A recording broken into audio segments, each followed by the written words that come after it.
So since we did not finish the hurricane preparedness presentation before lunch, and now we have all of our commissioners here, let's go ahead and continue on.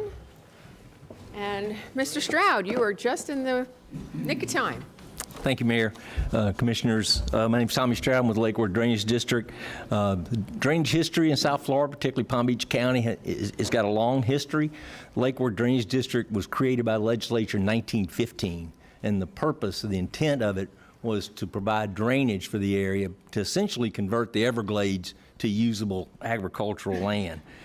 In the 30s and 40s, water control structures, pump stations, and things like that were added.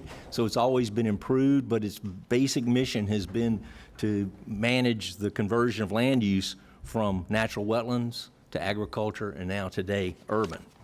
In the 1970s, new standards came about as part of the Clean Water Act for drainage systems, and the state adopted them. South Florida Water Management District permits these stormwater systems. And the ponds that you see in the communities, the lakes, those amenities, those serve a critical stormwater function. They're actually the place that excess stormwater is supposed to go to avoid flooding in homes. And so it's a critical component that a lot of people don't really see because it's not obvious. The important aspect of flooding is one to recognize frequency and duration. And so how often it happens and how severely it happens. These stormwater ponds store most of the rainfall events that we experience. However, there are events that exceed that. And so when the stormwater ponds can accommodate that excess stormwater, it flows into the streets, it flows into low-lying areas, parks, and those types of areas that a lot of people consider flooding. I view it as the stormwater system's doing its job under those extreme events. Give me a second.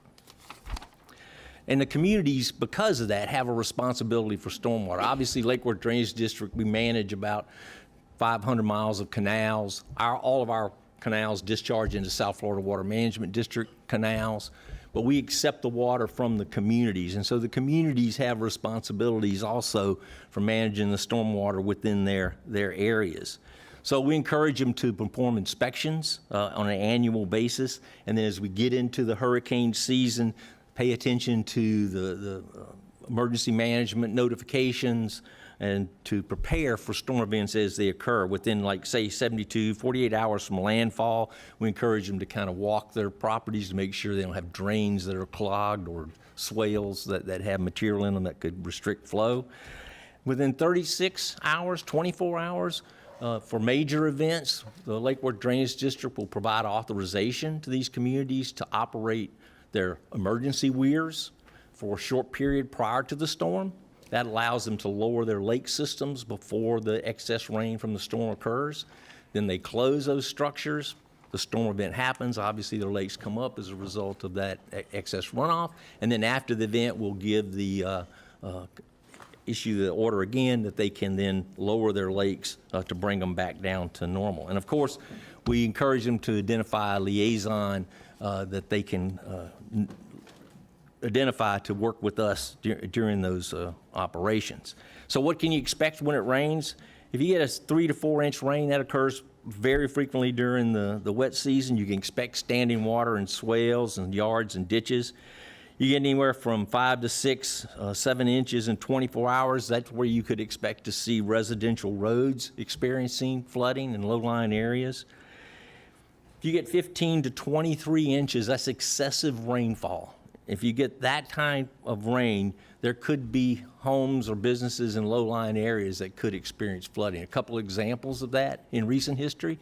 In 2023, if you remember in Fort Lauderdale, the airport flooded. They got 26 inches of rain in a 24-hour period.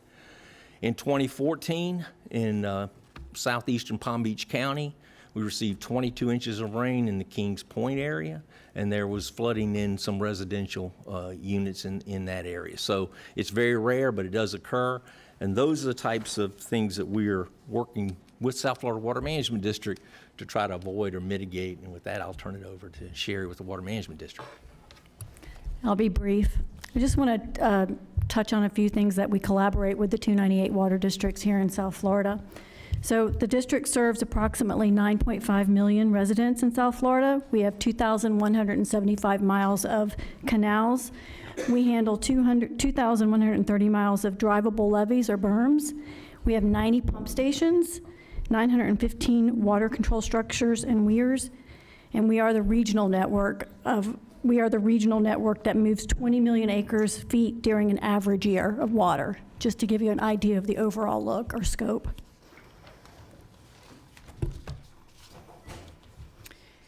As far as the emergency management of flood control with the district, before, during, and after a storm, our engineers, our meteorologists, and our water managers are monitoring weather, and they're monitoring the conditions and the water levels 24 hours a day, 7 days a week, year-round, not just during a storm. I want to make that clear. We have our own EOC and our own meteorology room, and it's staffed full-time. They use this data to determine the optimal operation of the hundreds of water control structures throughout the system in times of severe weather.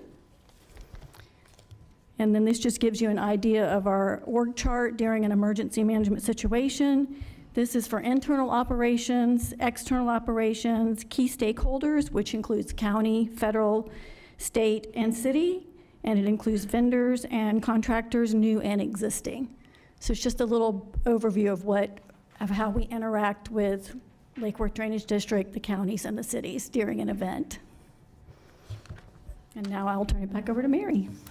So in response to all of this, whether it's flooding, whatever the hazard is, we have hurricane evacuation zones set for hurricanes. As you can see on the map, that includes the depiction of our shelter locations. So we have, when we activate here for a storm, we could have up to 15 general population shelters, 2 pet-friendly shelters, and 2 special needs shelter facilities.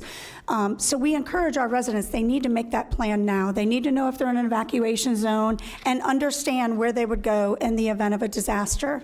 But how we do all this, we don't do this alone. We use our EDRP program, our Employee Disaster Response Program, and we use all of our county employees to work and help us through these times of disasters. So we have over 3,900 employees that are department essential, but the remaining approximately 1,600 of those have specific disaster assignments, as you'll see here. But those department essential employees do things like maintain our water systems. That role cannot change in a disaster. Our firefighters continue to do their fire operations. Our facility staff prepare buildings and do damage assessments afterwards, as well as our engineering and road and bridge folks. They ensure that we do the first push of debris initially and maintain that our traffic signals are up and operational. But a majority of our staff, through the EDRP process, help us in our shelter operations. That is a big component of what our staff do, but we don't do it alone. We do it with partners from the school district, and we do it with our EMS partners from not only the county, but also the municipalities. They provide EMS support. So we really do it as a community when it comes to opening and preparing shelters. And our Department of Health is a big player in our special needs shelter facility. So our residents can take 4 simple steps: make a plan, build a kit, get involved, and be informed. So that main point of making a plan is to know the hazards that could impact them at their home and their place of business, know their evacuation zones, if they're in a hurricane evacuation zone, which is different than a flood zone, so it's very important that they know those 2 things are different. They need to know their home, understand if they're safe to stay in their home, and understand what it would take to mitigate their home so they could stay in their home, and create a communication plan. Individuals that do have a plan, that they have special medical needs and go to our special needs shelter and/or the ones that are going to take advantage of our pet-friendly shelter, we would ask them to do that in advance. They should pre-register for those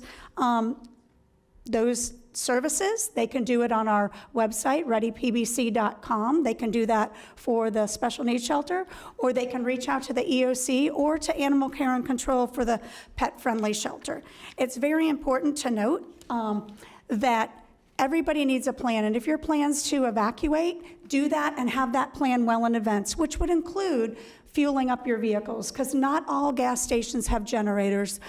There's only certain stations that are equipped with generators.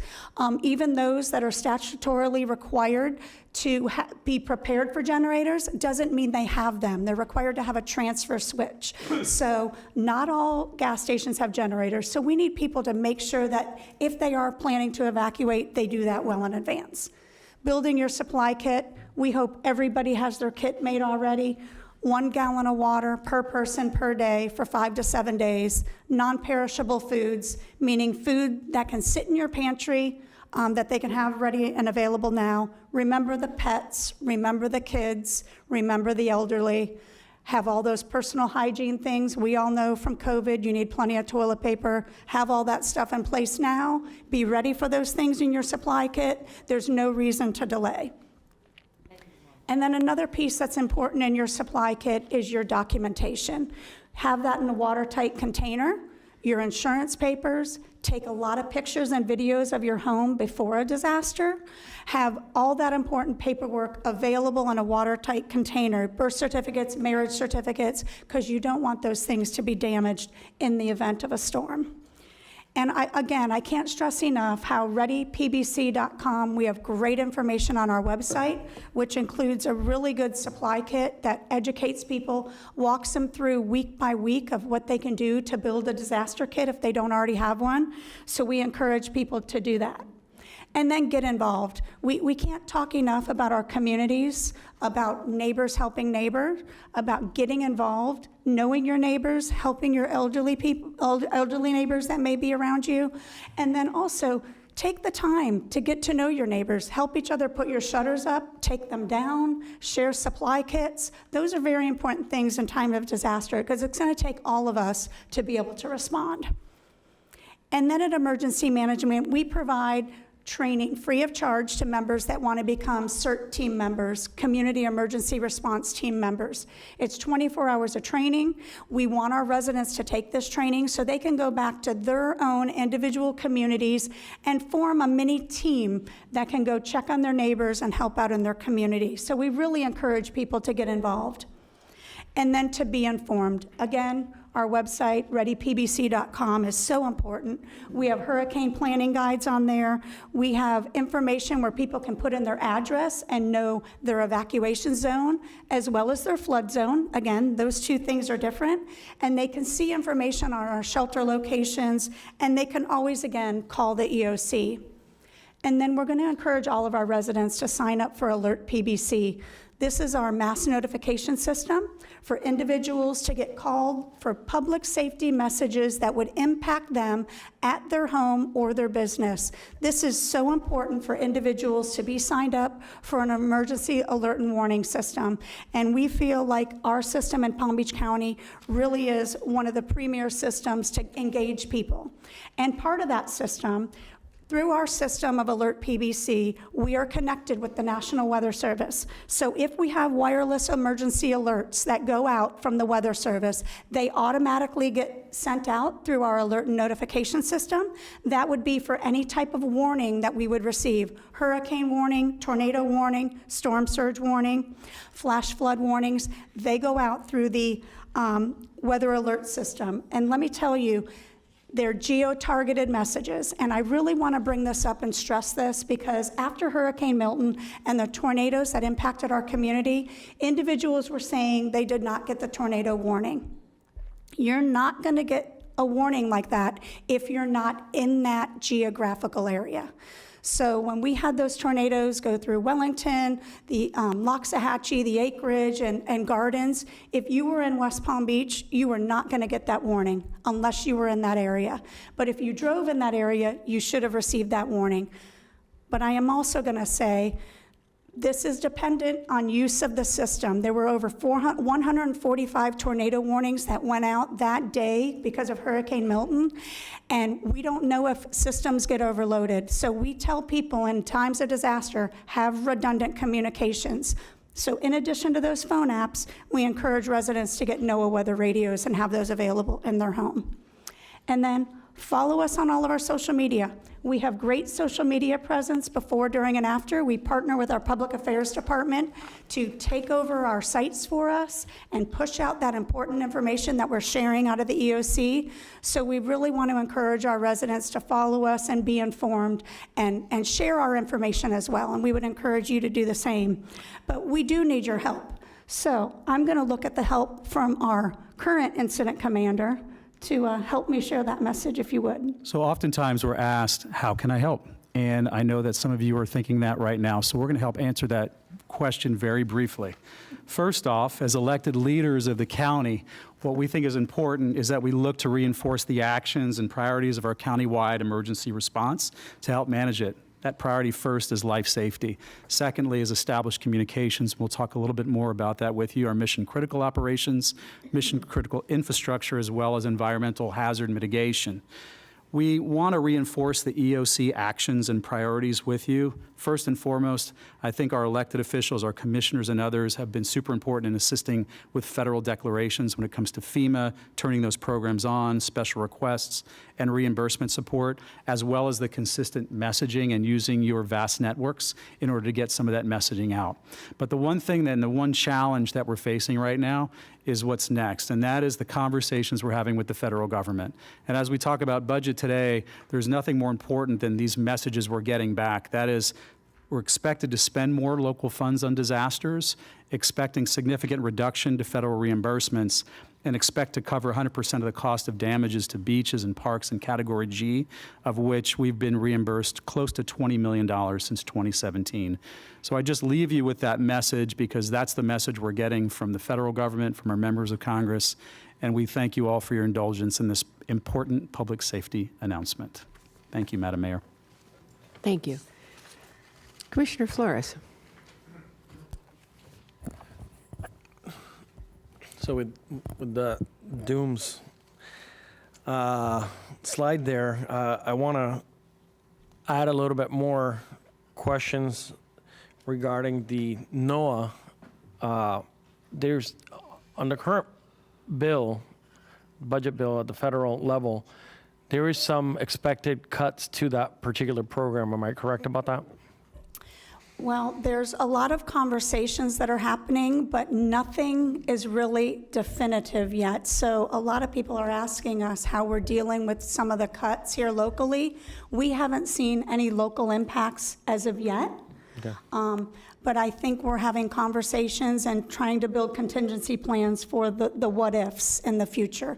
But currently, right now, we've seen no impacts to any of those changes. Do we rely on NOAA to get the trajectory and the information of where these hurricanes are coming from? I can tell you our NOAA, between the Hurricane Center and our local National Weather Service in Miami, those are probably the stakeholders we talk to the most at the policy level and the command staff level to get our information. We rely on those partners extensively. In the past, we've had Weather Service representation in our EOC during an approaching storm, and they have given us valuable information not only about our decision making, but also about when it's safe to resume operations. So I think that partnership at the federal level is one of our most key partnerships before a storm. Yeah, and the reason I'm bringing that up is because since we rely on them so heavily to understand what's happening out and with these storms, I did read and hear news that there is possible cuts to the funding of this particular program. I understand it is almost $1.5 billion that will be cut from this program, and we rely on them to keep our residents safe. So if for some reason there are cuts to these programs, I've heard experts say that maybe some of these might not be as reliable.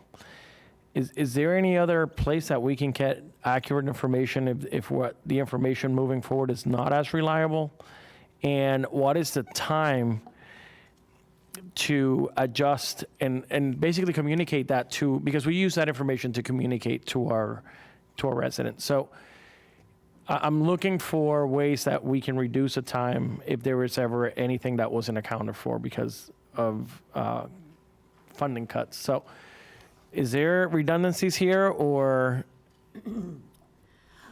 I mean, as far as weather forecasting and weather models, there are a lot of private sector type of tools, and there are a lot of different resources out there. But what I can say is what comes out of our NOAA partnership, and primarily, more specifically, the Hurricane Center, is that historical knowledge and understanding every component of that cyclone that's forming. They really have expertise in all areas. They know the topography of the land to be able to determine those storm surge. A lot of these private sector tools, they're looking at the same data that the Hurricane Center is looking at, but they may be interpreting it a little bit differently. So it's scientifically proven through the years of studies, and that's why we've seen the cone shrink through the years, because they take the previous year's predictions and determine how best accurately they predicted where these storms go. And this is all they do at the National Hurricane Center. Would there be something else? I'm sure there could be, but would it be as reliable? I could not sit here today and tell you that. And what I want to say about our National Weather Service office, because they fall under the NOAA umbrella as well, is they're regionally based. They know our communities. They know, they'll call us and say, you're going to have flooding in a community like Kings Point. They know our community down to the neighborhoods, and they're watching that information. I can tell you, before we received any tornado warnings before Hurricane Milton, my phone rang with a call telling us, you're going to be getting a tornado. So it's that level, precise precision, and their intimate knowledge of our community that we don't find anywhere else. Which is what concerns me, that we are cutting dollars from these programs that help keep people safe. And I don't know how we explore redundancies so that we don't miss anything and we don't lack to communicate with our residents. So as you can see, FEMA is cutting costs of, if there is a catastrophe, we might not get those dollars back, and we're cutting on the front end too on protecting our residents. So I'm very concerned about these cuts. I know we have no control or say over that, but we have to be able to adjust fire locally if we have a disaster or something that's heading our way, to communicate with our residents. So thank you for the work that you do, your staff. I don't want to see you too often unless it's for these meetings. And I think you did, by the way, thank you for the tour that you did for me, showing me what the emergency, what your team does. But these things are concerning, and I just want to make sure that we keep our people safe. Thank you. Thank you. Commissioner Weiss. Yeah, thank you. Thanks for this presentation. Just a couple things and more on the practical side for our residents. And, we have a lot of new folks that have not had the opportunity to experience some of this weather. So in regards to like landscaping and trimming and things like that, how far in advance of a storm should you be doing it, and how far in advance of a storm should you not be doing it? Yeah, it depends on the scale. Obviously, if you have large vegetation like trees and things like that earlier in this dry season, when you can prune those or remove them, that's the best time to do it. The normal vegetative maintenance, within a few days of a landfalling hurricane, you'd want to make sure you've picked up that debris and moved it to a disposal location, so you can avoid it getting tangled up in your stormwater system and reducing the ability for water to flow out of your neighborhood into the stormwater pond or into our canal. I mean, one of the things I see a lot of, I see people out with their blowers, and they're blowing the debris into the drains. Is that okay? No. In short, because those should be maintained open as much as reasonably possible to accommodate flow of water. And all it takes is one palm frond to fall on top of a surface grate, and that grate is now inoperable. And so you can imagine if you accumulate debris over time by putting it into the storm drain, you're going to wind up with a storm drain that may have half or less of its normal capacity. Thank you. And if folks are planning to, or know that they're likely to have to use one of our shelters, what should they expect and how should they prepare for that?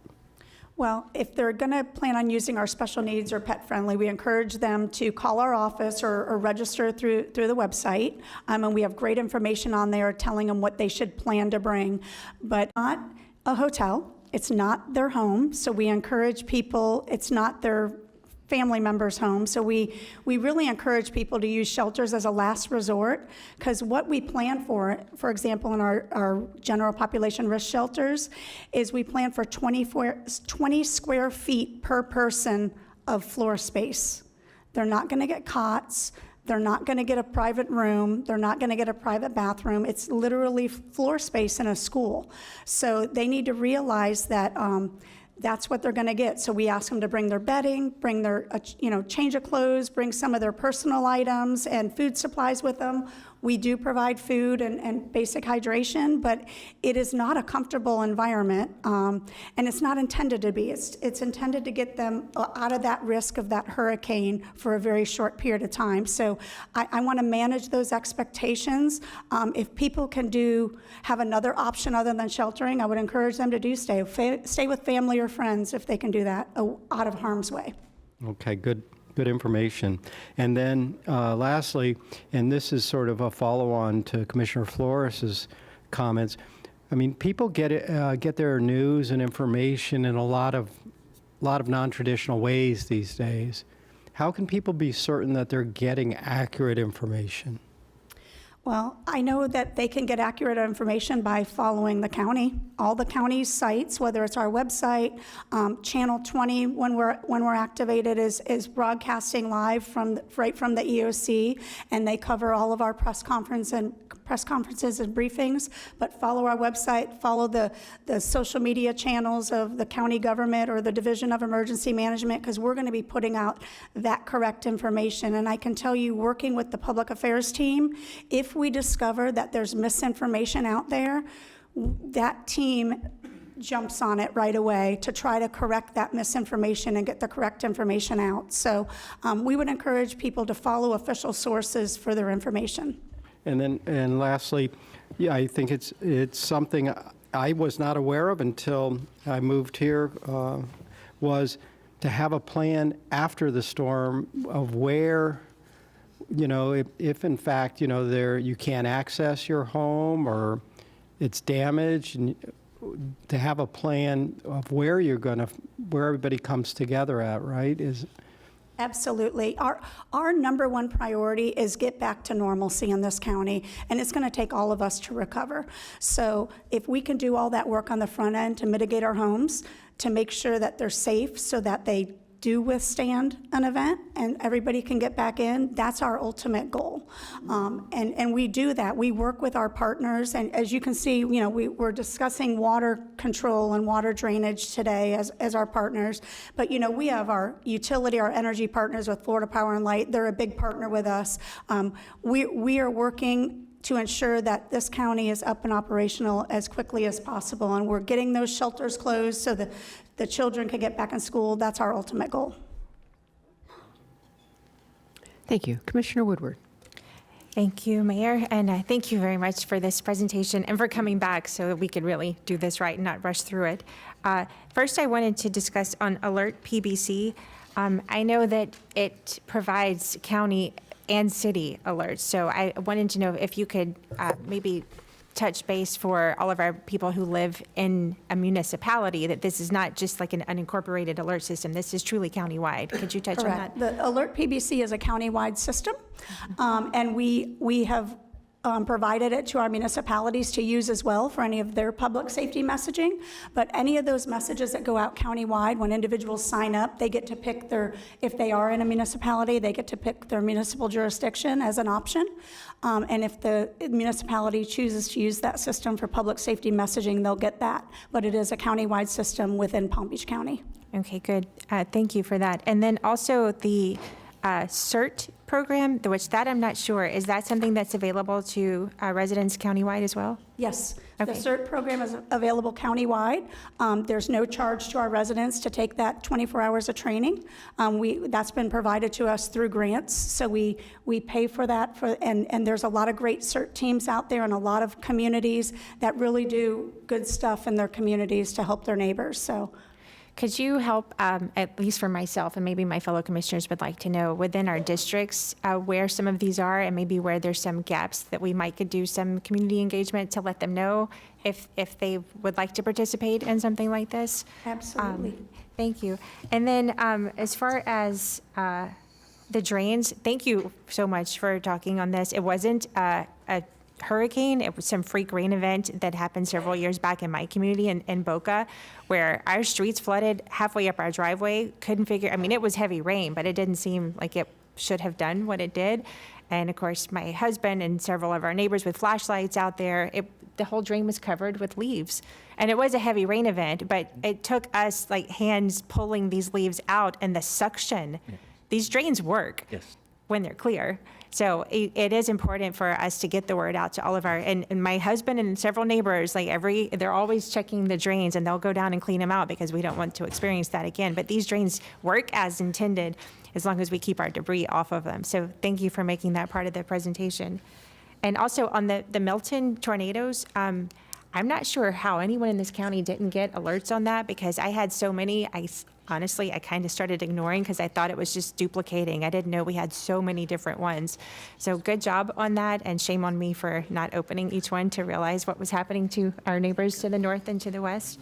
And as far as the local, or the tree trimming that was brought up, I would also like to remind people to pay attention to your coconut trees, because those are projectiles and will do a lot of damage to a lot of things if they're not taken care of. And I see them now as cannonballs when it's getting close to storm season. So I would like to put that out there for people to pay attention. They're beautiful, but you can't leave them up during the storms.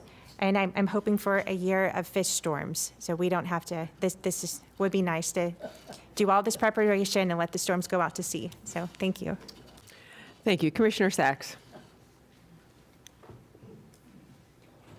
Mayor and Commissioner Woodward, I'm so glad we're having this conversation and I'm so glad everybody is here, because there's nothing more exciting than the beginning of hurricane season in Florida. And I have to say, out of all the counties that I know in this state, we are always the best prepared.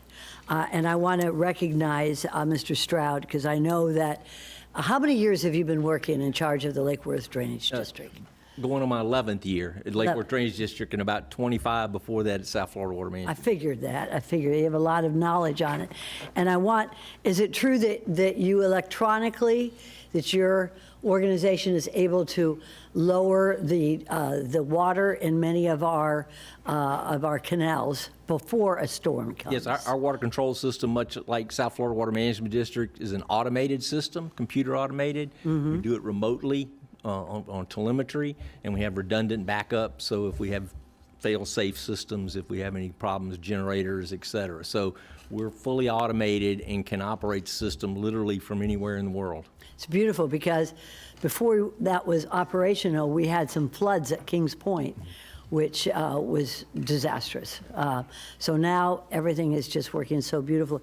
And the Water Management District, thank you also so much, because all of this, it's like a balancing act. The more rain that comes, the more management that we have with your organization as well, because flooding is a big deal.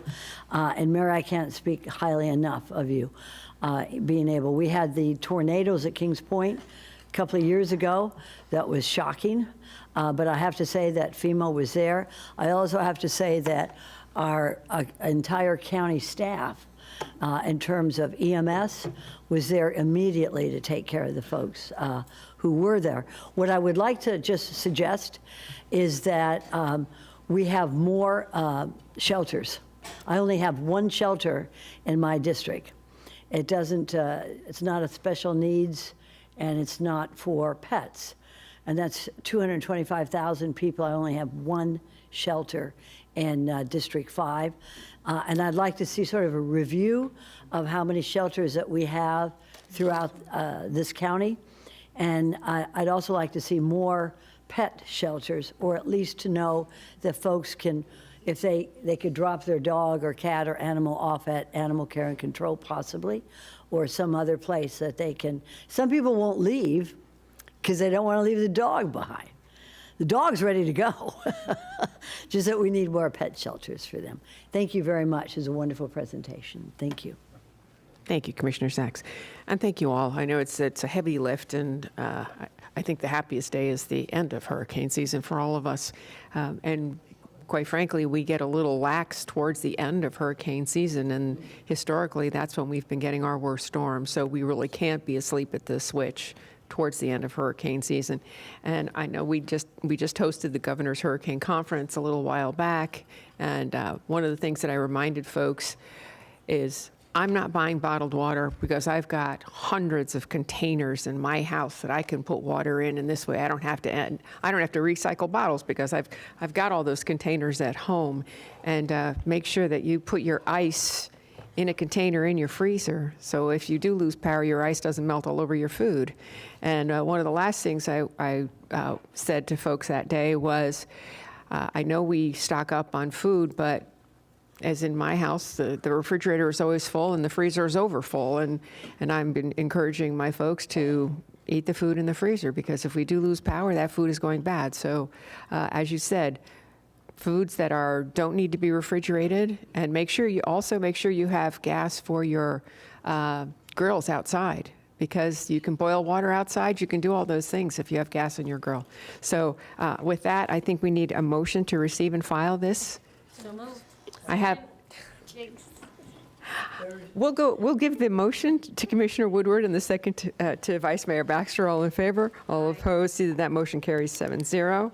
And I believe Clerk Abruzzo wanted to do an introduction. Thank you, Madam Mayor.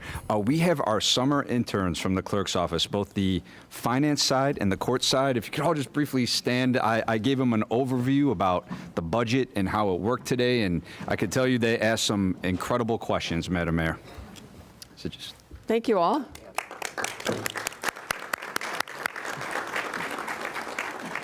And we'll take any questions when you have them. Thanks. There you go. Well, that actually concludes the business portion of our meeting. Now we are going to go to the budget portion. And I'm looking and I'm seeing some city managers in here. You know that we moved the transportation plan, right? Okay, good. All right. Yeah.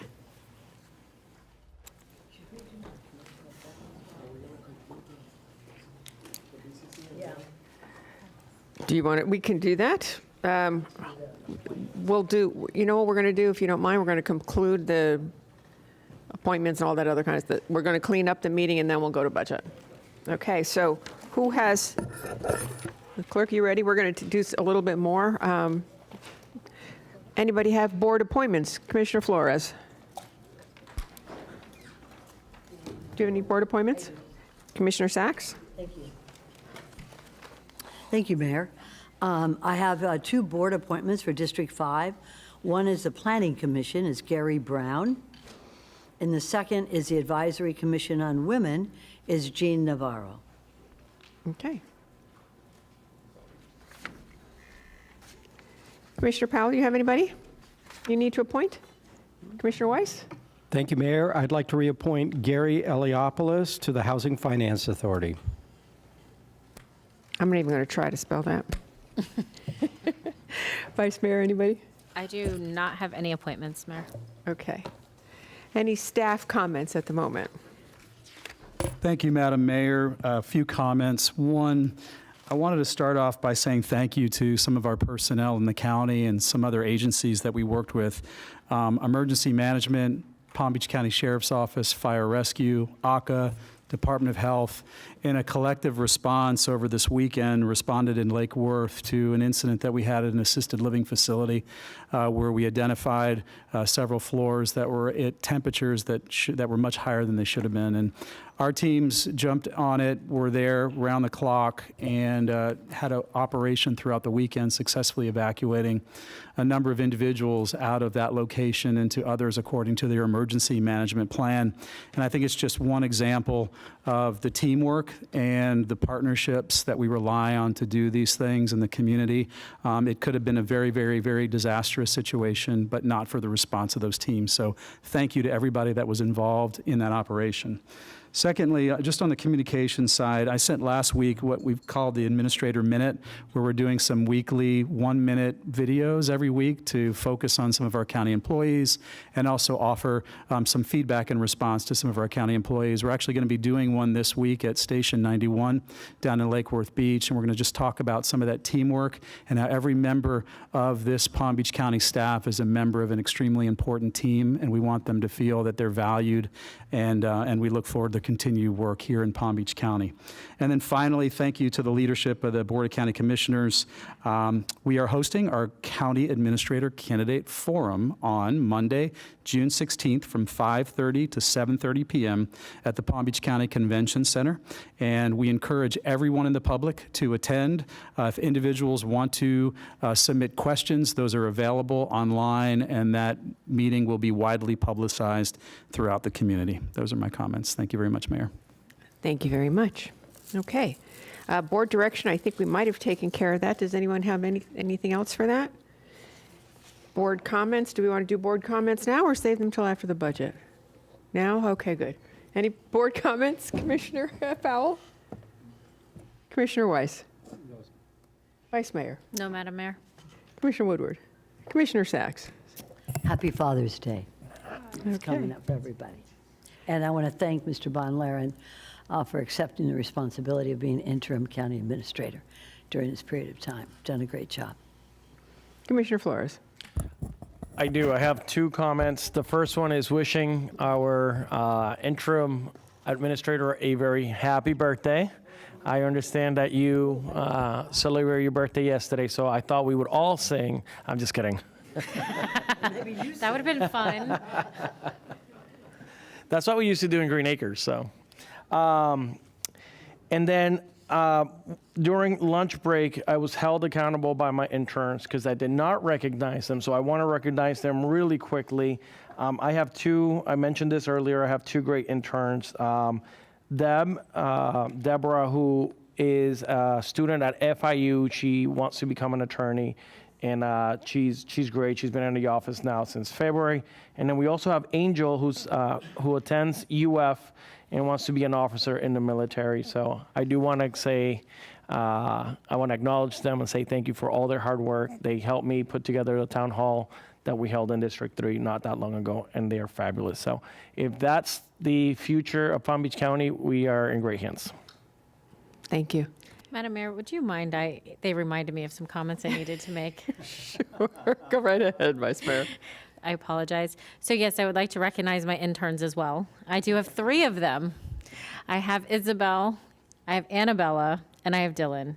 And they've all three been amazing. They all go to different universities throughout the county, and they've been just an absolute pleasure getting to know and getting to see in their thought processes.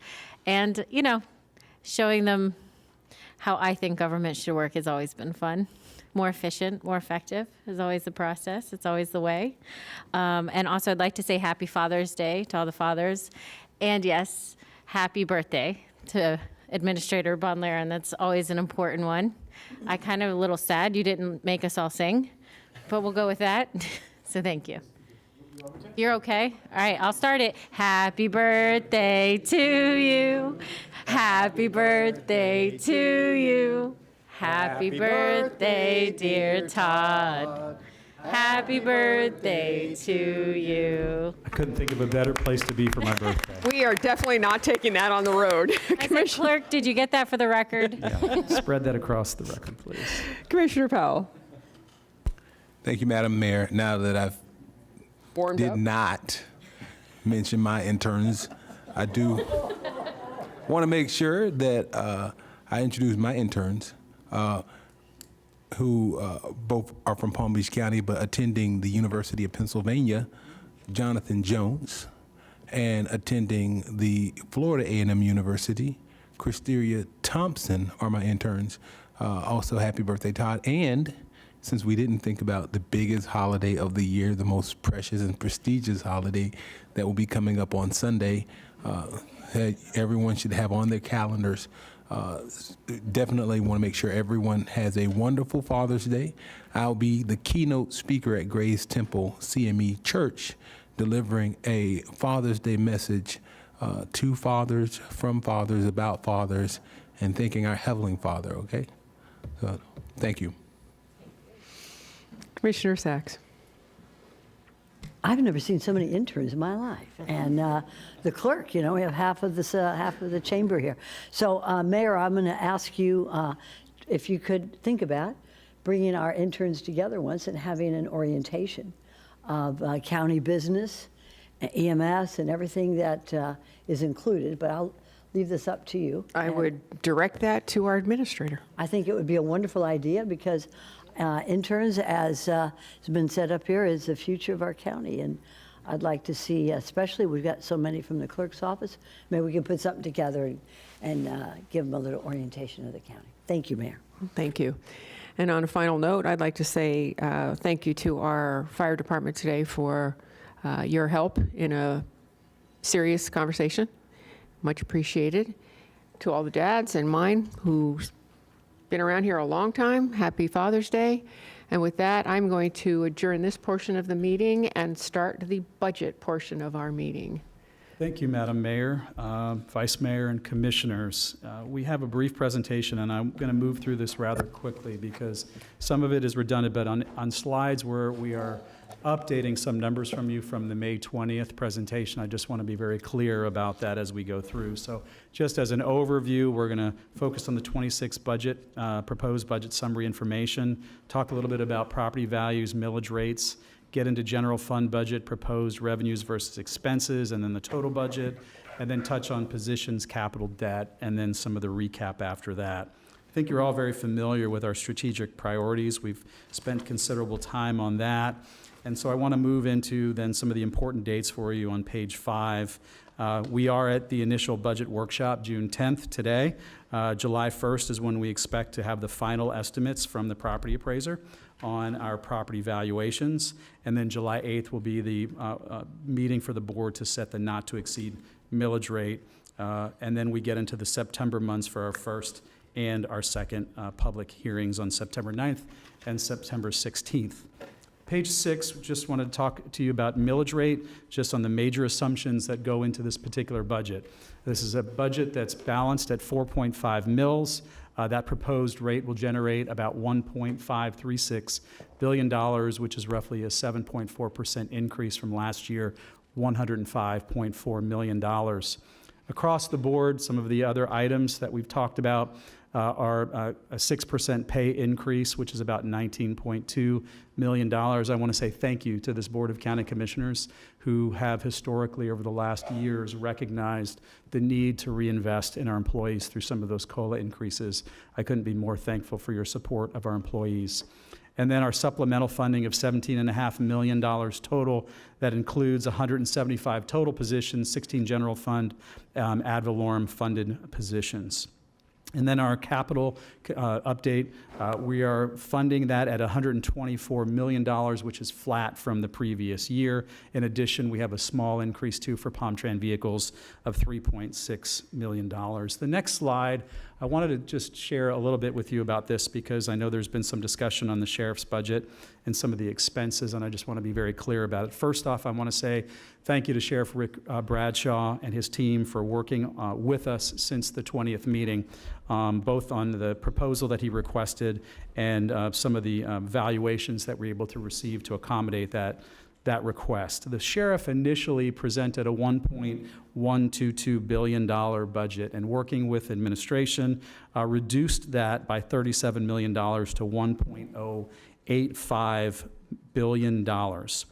When the board was presented a budget on May 20th from the administration side, in order to balance that budget, we needed to turn to that request and reduce that by about $20 million.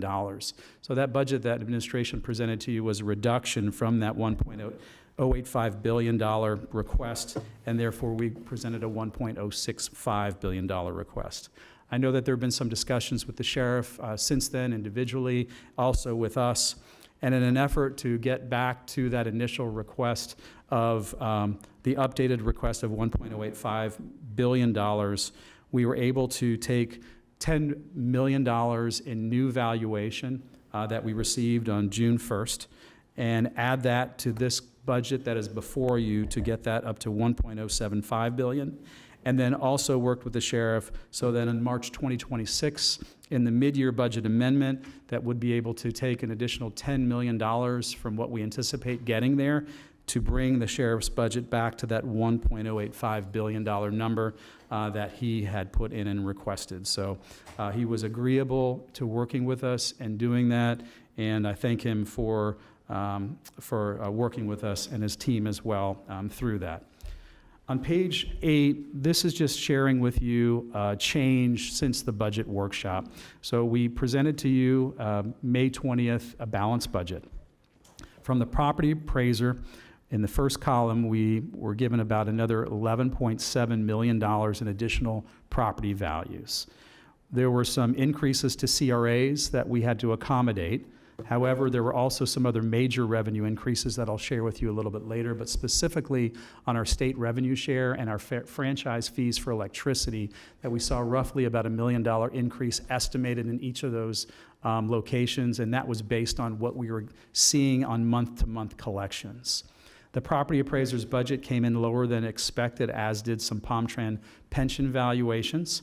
And then the board had requested $722,090 in new funding that we have included in this budget. And specifically, that included $70,000 for commission district expenses, $60,000 for back-to-school PBC event, $178,000 for a 3% increase to community-based agency contracts, and a $414,000 or 3% increase to financially assisted agency contracts, leaving us with just over $4 million, which we are allocating to our fund reserve.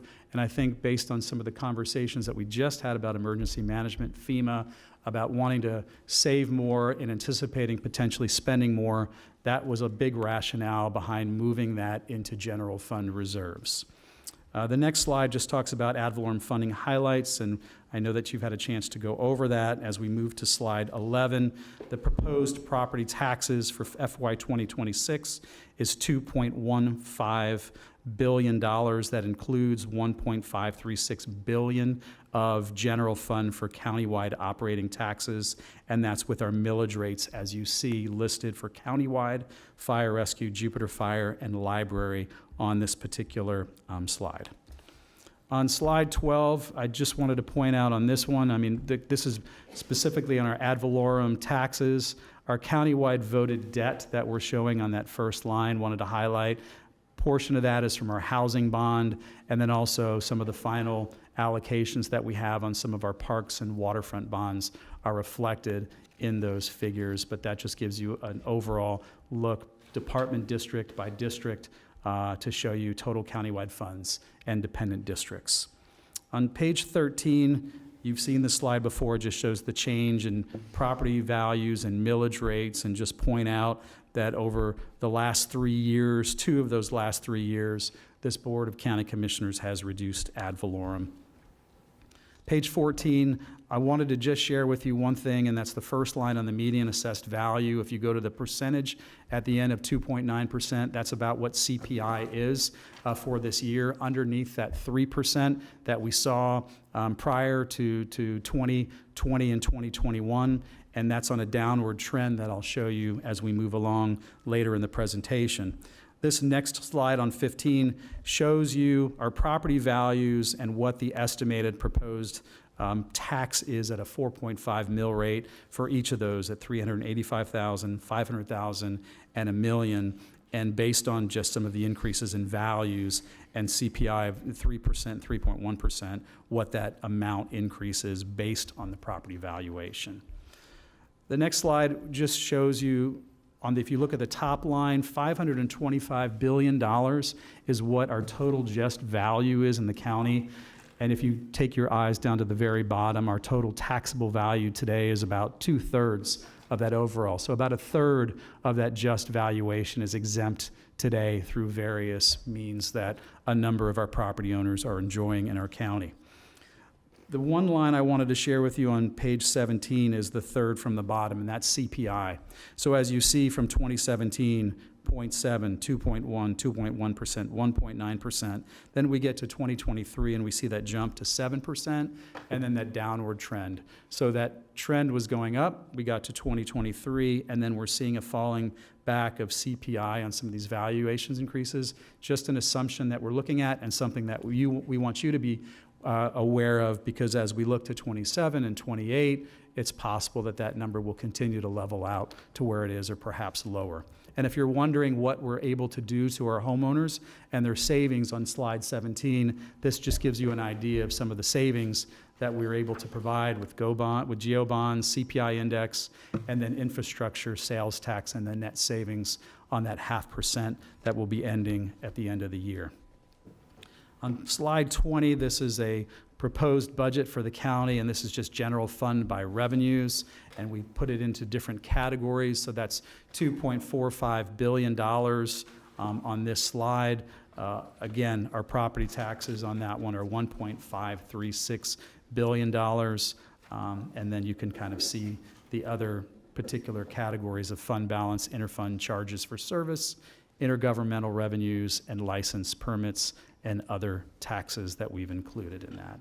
And just so you know, from a fund balance perspective, year over year, 25 to 26, the decrease or the increase that we're seeing in that is just some of the balance adjustments we're making for some of the presidential security that we factored in for some of those decreases as we move forward. On page 21, the two lines I just wanted to share that are slightly different. The first line is our state revenue share, and then the third line, our franchise fee for electricity, roughly about $1 million adjustment on each of those, and that made up that revenue increase that I shared with you on the first slide, or the seventh slide, as we were going through some of the iterations and where those increases and adjustments came. Page 23 shares our proposed budget, general fund by function, at $2.4 billion. Again, our BCC departments at $587 million, about 23.9% of that. Sheriff's Office Services at $788 million, and then county responsible services of $287 million that the sheriff is currently providing, and that's jails, bailiffs, crime labs. But on this slide, also wanted to say that the sheriff net budget we're showing is $969.4 million. Again, on page 24, just some general fund expense history across the board from 2019 to 2026. You're seeing about a 2.2% budget difference that we have on our BCC departments. The sheriff budget, 12.1%. Other constitutional officers, 8.9%. Some of our debt service is going down. Our CRAs going up 11.9%. And then a slight decrease in some of our reserves, capital remaining flat. And then some of the non-departmental revenues have decreased as well there.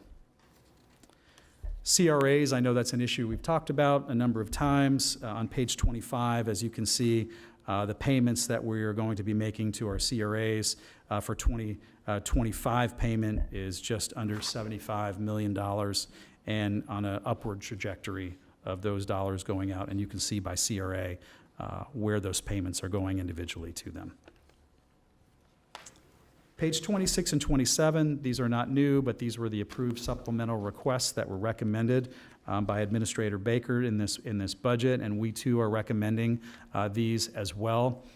They include not just positions, but they also include some operational needs as well as also contemplating some fees in there as well. We have not changed anything on these two slides from the last discussion that we had before the board, so I just wanted you to be aware of that, that nothing has changed on these two slides since then. Except for the things that you asked us to add back on those particular ones. Okay? Page 28, again, these were supplemental requests that were not approved. They came before, and if you want to get into more detail about what these are, those are in your larger packet, and we have those in detail through each of these departments and the positions and what those requests were for. On the non-ad valorem percent change by department, a lot of these, and when you look at some of the red and the negative changes that you've had, most of those were one-time types of changes that we had from the previous fiscal year. And just give you a moment to just kind of take a look at those, but that just lets you understand exactly how those changes have flowed department by department. Okay. Page 30, this is a very familiar, I think, slide to a number of you through some of the previous budget presentations. But what we've done with this is just delineate ad valorem funded counties, which is the aqua line on the bottom, and what those percentage increases have been. The sheriff budget, what those increases have been over the same period of time from 2007. We then combine the sheriff and BCC numbers on the gray line. The taxable value within the county is below that. And then finally, population and CPI, just to show how population CPI has grown in relation to some of the other functions of county government. Page 31 shares with you the changes in net operating budget, and we delineate between sheriff and ad valorem funded county departments, both from 2007 until today in 2026. And you can see those increases in that operating budget, as well as inflation and population increases during that same period of time. So on 33, this number I wanted to share with you because this is not one that we presented in May, and this is the total 2026 proposed budget, total revenue source by category. That number is $9,537,740,336. We expected that this number might have been close to about $2 billion this year, but we do have some revenues that are moving out of our coffers, particularly in the intergovernmental revenues from some of the larger projects, for example, that we were funded through Tallahassee. And then our fund balance also includes a number of different categories within that $4.45 billion. What we're showing, capital is about $2.9 billion of that. Our balance brought forward is a part of that, as are some of the balances from some of our other departments, including water utilities, airports, and the like. That also includes like opioid settlement money in there as well. So just wanted to share that number with you. And again, on the next page, it shows how we are proposing the allocation of those expenses by activity type. If you want to see a little bit more detail on this, on page 7 in your broader packet, it shares some more of that information for you in there. But as you can see, public safety makes up about 22% of our budget at $2.1 billion, transportation about $1.2 billion, and then our reserves is just over $2 billion on our expense side. I think we've spent time going over what is a fund, so I think that's one that you've had an opportunity to review. On page 36, it shows our proposed budget by fund, the $9.5 billion budget, and then we break that out into our general fund at 25.7%, our special revenues that we've got included in there, our capital projects at roughly $2.79 billion, and then some of the debt service as well that's included in that of roughly $110 million that we have in those airport lines. Page 37, if you want to see a little more detail on this, page 9 in the packet is available, so you can see that. But these are our total reserves of just over $2 billion. And then we've delineated that out by special reserve funds, our capital projects funds, water utilities, airports, internal services, as we discussed a little bit earlier. And then finally, on this one, on page 38, this just shows you some of our interest estimates that we have. Now, this is not a 2026 budget. This is this year's estimate that we're using. That's roughly about $187.6 million. And you can see general funds, special revenue funds, and capital project funds are the bulk of some of the dollars here. We've also shared and broken out by special revenue funds to show you that interest that is earned in each of those particular special revenue funds needs to stay within those special revenue funds moving forward in order to allocate those dollars. Positions, we've talked about our employees per 1,000 population, where we're at today, which is 4.72 employees per 1,000 population. And then our current vacancies on page 41, where you can see, again, the current ad valorem funded positions that we have of 325. And just give you a moment to just see some of the departments where we have those vacant positions by 1 year, and then also total vacancies that we have. This continues to be a challenge for us. I mean, we spend, if you could go to slide 41, please. It obviously continues to be a challenge as we recruit and retain a number of positions for some very important departments. Water utilities has continued to be a challenge.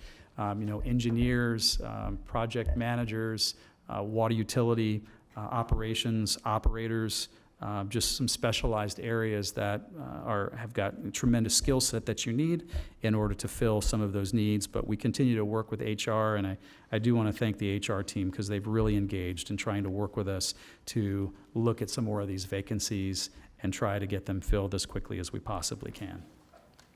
On the capital side, on page 43, wanted to share what we've presented as a 5-year capital improvement program, while only the first year of that is adopted. We go on a pay-as-you-go system in the county, and our larger projects usually have some multi-year funding, particularly when we need to use bonds or other types of funding source to do that. And when you go to the next slide, I think this is a really important point that I wanted to make on the top bullet. Once a project is approved by the board, funding carries forward until a project is completed. So when this board makes a determination on projects and you fund it, those funds will move forward, and that will carry until the dollars are spent on that project, or a future board makes a determination that they no longer want to fund that, and then whatever balance might be available from those projects that hasn't been spent will revert back to reserves and carry forward moving forward, or the appropriate funding source that it came from. So I just wanted to make clear about those project cycles. Our types of capital reserves, you can see all of the different the capital revenue that we have on page 45. And then when we look at new capital projects, the total sources by funds that we're showing are $3.67 billion. That represents about $766 million of capital projects that are funded.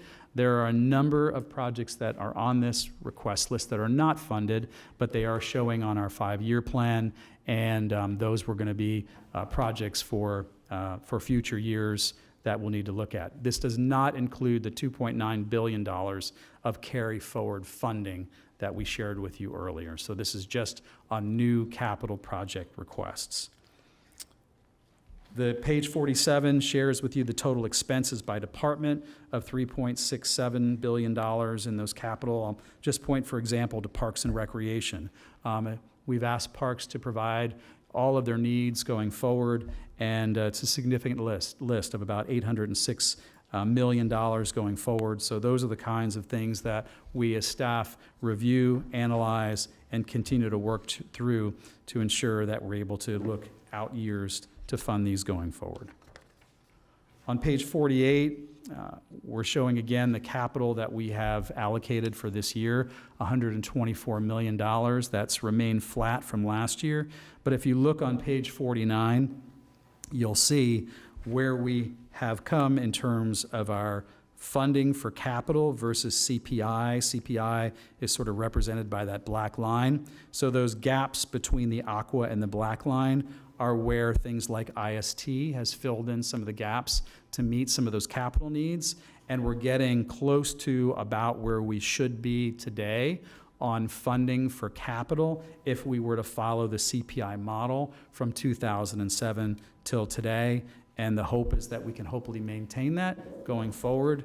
One of the reasons why we ended up with an IST is because those were areas that we started cutting from when we got into some economic downturns, and that happens, but wanted you to have that bigger, broader understanding of how that particular chart flows. On page 50, these are total source by fund categories, and you can see our balance brought forward of $2.9 billion, and then the other different revenue funds that we have by category that are listed throughout that. Page 51 shares our total expenses by department of $3.685 billion, and that just breaks it down by each individual department. And then briefly wanted to share with you a little bit about debt. Page 53 shows our amounts that are outstanding in our general obligation bonds of $104.9 million, our non-ad valorem bonds of $623.9 million, and then our self-supporting revenue bonds such as our water utilities and airports of $159.4. Palm Beach County still remains a AAA bond-rated county. On page 54, you can see that, something that we are extremely proud of, that we've been able to continue to maintain that. Page 55 just shows you some potential bond issues for fiscal year 2026.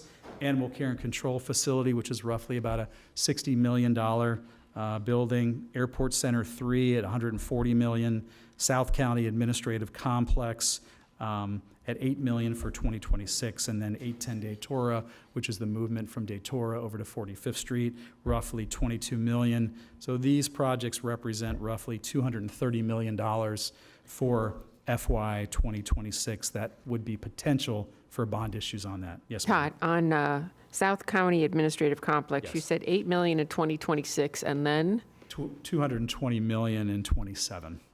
Yeah, so I was just accounting for the 2026 numbers that I was sharing with you, but yes, that would go to roughly $220 million in 2027 on that particular facility. So it's not cheap to build buildings, and it's expensive. Our fund balance, we wanted to share this slide with you on page 56. You can see in the aqua, these are counties that have a AAA bond rating by all three rating agencies. The others have a AAA rating by one or two of the rating agencies. And we just wanted to show fund balance as a percent of fund balance to revenue, just to understand where we were in fund balance, because we think that this is one factor that's very important in maintaining our county's AAA rating. And the next slide, again, on page 57, where you look at our fund balance and historically where those percentages have moved. Today, in 2025, our estimated is to be about 24.6%. And one thing I wanted to share about what's going on in the legislature today, one thing that the Speaker of the House has made a priority of his is moving up their fund balance and their rainy day fund in the legislature. They're at about 10% today. He is allocating $750 million this year in an effort to get that number up to 25% because they're raising that ceiling in the state to get to 25%. Maybe some of that is due to some of the conversations we had about FEMA and expectations and readiness, but we are just right about where the legislature is looking at where they think that they need to be over the next several years, and they're putting the money in that to get to that location. So just wanted to show that maybe we're sort of one of the benchmarks that the legislature is looking at where we should be when it comes to fund balance and that history today. And then for the future, page 59, we share with you the 2025 and 2030 projections as we move forward, what those appropriations potentially look like, and what that looks like at current millage rate moving forward. Page 60 is one where we talk about future funding and our budget issues, and I'm going to ask Sherry to chime in on this because she might be one of the only people in the state of Florida that understands maximum millage rate and what votes mean for majority votes versus 2/3 of maximum millage. So Sherry? Yeah, I might be the only one that remembers how easy trim was back in 2007 also. But back in 2008, when we made some changes to the trim, the concept of maximum millage rate came up. And for a long time, we didn't even think it was a real issue for us. But you can see that it's a formula based on our prior year rollback rate and the per capita Florida income. So right now, our maximum millage rate for 26 is 4.4521. So since it's our 4.5 is slightly higher than that, it does require us to have a majority vote, super majority vote, so 2/3 vote on keeping our millage rate at the 4.5. And the final slide that I wanted to share with you is just a quick recap so that the direction that the Board of County Commissioners gave us on the 20th, you understand exactly what we did with that and how we are handling that. So to provide you with a balanced budget, we included the 4 previously mentioned appropriations, the $70,000, $60,000, $178,000, and $414,000 respectively for district expenses back to school, and then 3% increases to some of our assisted agencies. The PBSO cut to balance, we included $10 million in the proposed budget, and $10 million will be included in the March 2026 mid-year budget to fully fund the sheriff's request. We've moved some of the preliminary allocation of additional property, tax revenue, and other sources from the July 1st values to our reserves in anticipation of needing to save more in the event that we need to spend more of our own in the future. And then finally, the last bullet points are items that will be funded with ARPA response replacement funds, and that is the septic to sewer of $4 million with our parks, our emergency operations center connection of $7.25 million, PBSO data center at $2 million, African American Museum at $1 million, and Mid-County Planning at $1 million. Those items will be brought back to the Board of County Commissioners on July 8th as a separate item, so that will be approved even before the 2026 budget is approved, and those dollars will become available once that item comes back on July 8th and the board affirmatively votes to fund those particular projects. So that will be on July 8th. And with that, Madam Mayor, Vice Mayor, we're available for any questions that you might have or comments. Okay. First one with her light on was Commissioner Woodward.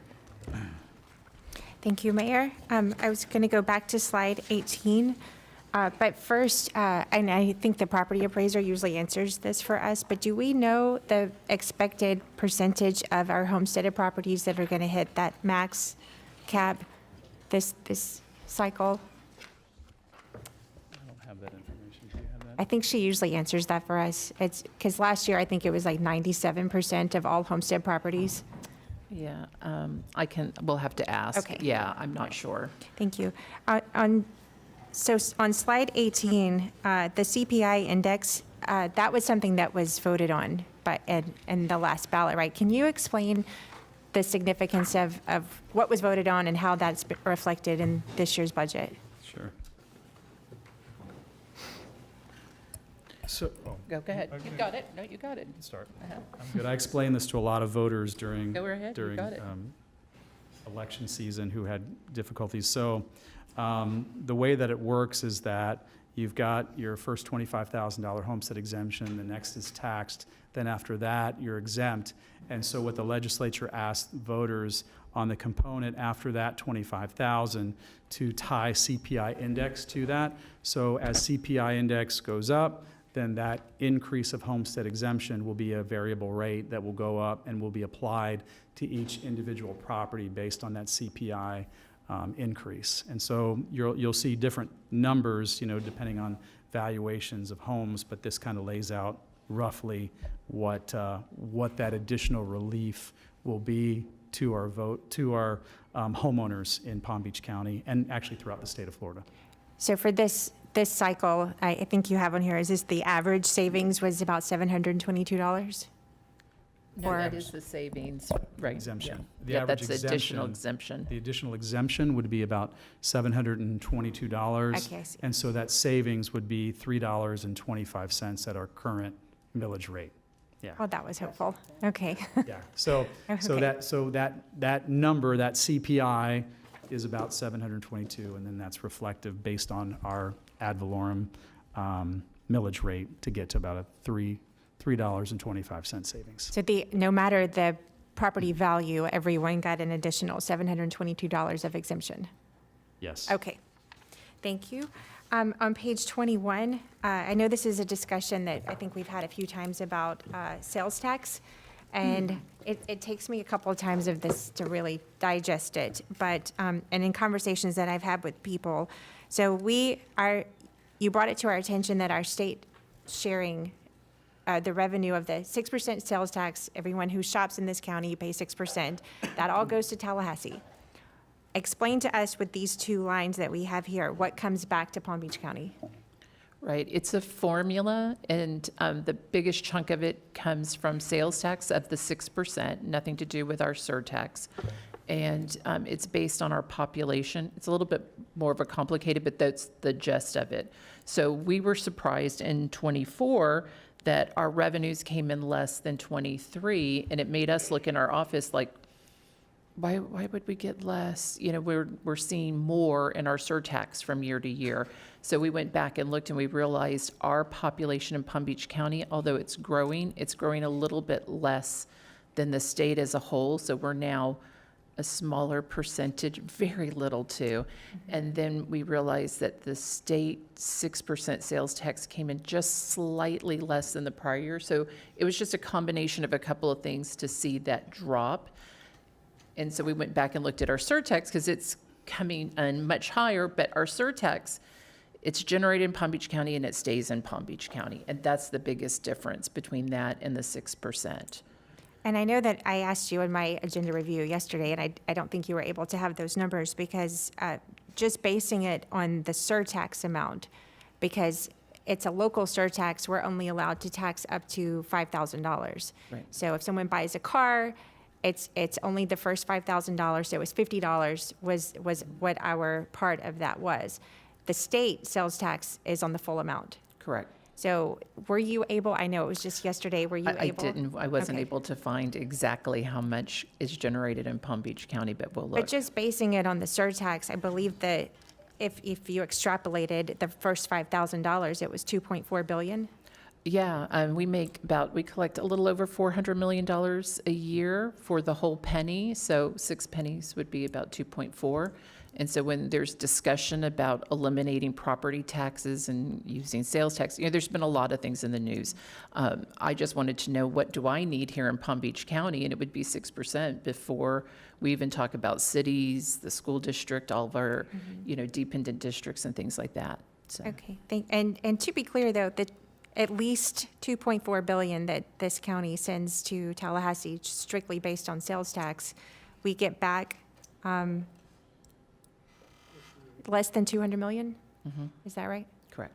Okay. We are and we have been a donor county to the state of Florida for many, many, many decades. Yeah. And that is something that we have talked many, many years to our legislators about. They are aware of it. But there are a lot of other larger counties too that are donor counties to the state, Orange County, Miami-Dade County. So Yeah. a lot of those dollars are moved all around the state. Well, I like to say I live in a donor city and a donor county and a donor state and a donor country maybe, so, okay. On page 26, I know this is something that came up, I think previously, with Parks and Rec wanting to charge for the county field uses. And I know, I think Jennifer Cirillo sent to us removing any of the nonprofits that are all volunteer and also recreation leagues. Because I have some knowledge about travel teams that make a lot of money doing this, and I have no problem having them pay. But I know that there's a few, Mr. Cirillo's here, if you would like to come forward. I think you gave us the numbers on those that are not just nonprofit, because nonprofits can still charge a lot of money for this, but the ones who are all volunteer, and do you have that number? I do. Thank you, Commissioner Mayor. So last meeting, we talked about nonprofit youth sports organizations who are all volunteer led, coaches, administrators, do not make any cuts to their players that are coming out for the teams, and everyone plays. So we went back and we crunched the numbers on that. And the $5 per field that was originally included in the supplemental request equals about a $75,000 total for all of those groups across the county. My recommendation would be to, if it's the board's desire, to not charge those all volunteer, all no cuts, everyone plays. We really see them as an extension of our recreation department, and we are not staffing those leagues like a city might staff them. Instead, the volunteers are doing that for us. Non-recreation groups, as you're familiar, do charge quite a bit of money, do often have paid coaches and or administrators, do make cuts, and not everyone plays. They're very competitive. They go by many different names: travel, elite, academy, many different names. Those organizations, we do have about 75 teams. Some are nonprofits, even though they have paid staff. Some are LLCs, some are for-profits. All of those folks, we still have, and you will see in that supplemental request, we still do have a $5 per hour per field charge. So if you have two teams, conservatively 22 kids on the field at the same time, they would all share to pay that total of $5 per hour per field. We did a market analysis, as I shared last time. That is still extremely, extremely low. We are one of the few agencies that does not charge any uses of fields for any non-recreation teams. Okay, so the dollar amount then, if we do not charge the all volunteer leagues that you were referring to, what would that change? Very conservatively, we'd change that 351 to 275,000. That would only be charging non-recreation youth, and then we did have a senior fee in there, mostly senior softball, which is a discount. Our adult fee right now is $25 an hour, so we'd be discounting that. We'd charge the senior groups $10 an hour.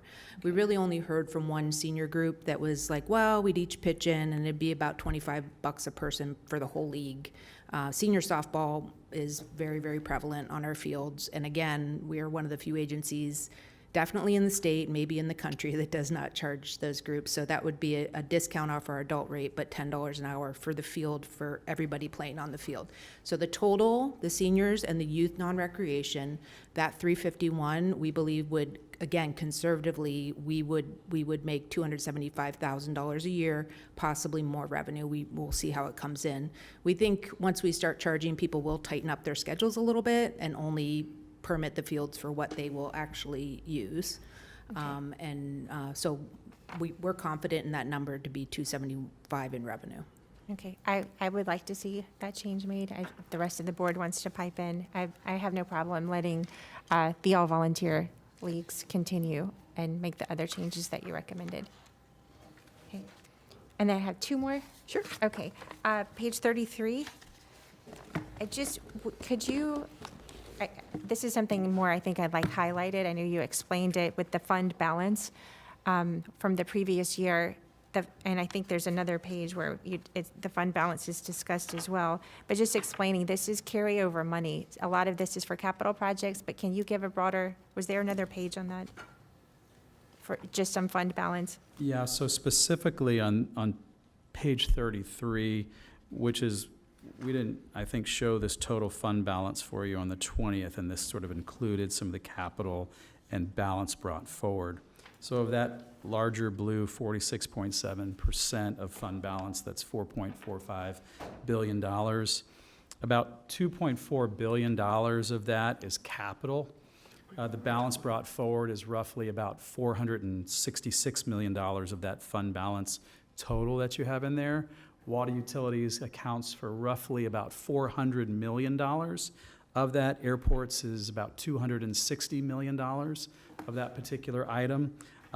We've got housing bond money that is in there, And we have some of the opioid settlement money that's in there too, roughly about $32 million, which is the kind of first allocation that we have in there. And then we have fire rescue that's also included in there of about $219 million.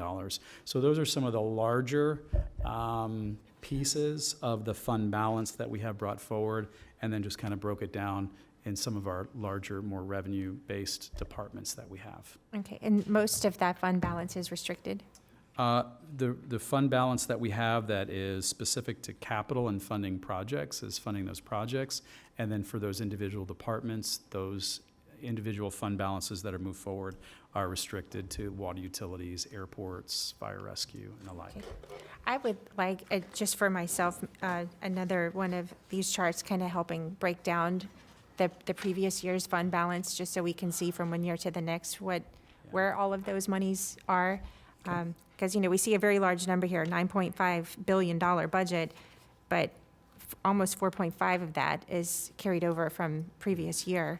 And it would just be helpful for me to better understand that money, where it came from, why are we bringing all this money over year after year? I'm sure there's good reasons for it, but I think I would like a more detailed explanation. And I like the graphs here, that's helpful. Okay, good. Yeah, and just to kind of have an idea from FY25 to FY26, the fund balance in FY25 was about $3.8 billion, roughly $3.868 billion, and then to $4.45 billion. So we've seen a growth and increase of that fund balance as we move forward. Okay, and then on page 50, thank you, Mayor, for clarifying the numbers on the South County complex. Did we know 220 million? I feel a little shocked by that number. Did we know this from before on page 55? Sorry, let me get there. It's a floating number, it seems, That was page 50. South County. Oh, Oh, no, I remember it being 220 million. do you remember 220? It was like Well, because 72 it's a and complete then went. redo. I mean, everyone knows how gross it is, but it's also, how many, 4 commissioners? 3 commissioners are in that? No, there's 3 of us. Three of us. Mayor? 3 of them in that Sure. building. Mayor? Or we're all, We're just kind of talking. Okay. Well, turn your mics on. I think it's exaggerated. There are 3 commission offices in there, and it's a whole complex that's got to be redone. So you can't just look at they're going to do that, our building. There's an entire complex there, and it's incredibly located right next to the train station. So it's valuable land, and I know that we can take a deeper dive into this because there's got to be more that can be done in that area. Land is valuable. And the Building health is old, department's a but big part of this as well, What's right? that? The health the department. health department. has There's a- a number of departments there that can and will be moved and should be moved. But yeah, this is a longer conversation. I was going to say, let's not get waylaid on this one, especially because that's not for the budget that we're talking about. That's for a future budget. I see. Well, it's a bond issue for next year, though, in the coming fiscal year, right?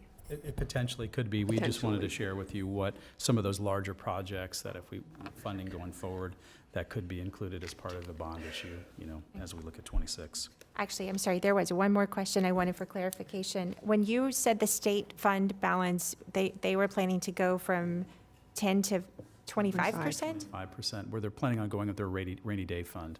So Like looking at- in a single year, or that's their No. plan to ramp up So the to? plan is to ramp up to that 25%. They're allocating $750 million this year, and then the proposal that they put forward was $750 million a year going forward until they eclipsed that 25%. And I wanted to use that just, as we looked at ours as a benchmark, and the state now is sort of looking at that number as one that they're trying to lift their balance up to as well. Thank you very much, and thank you for your indulgence. Oh, you're welcome. Commissioner Weiss.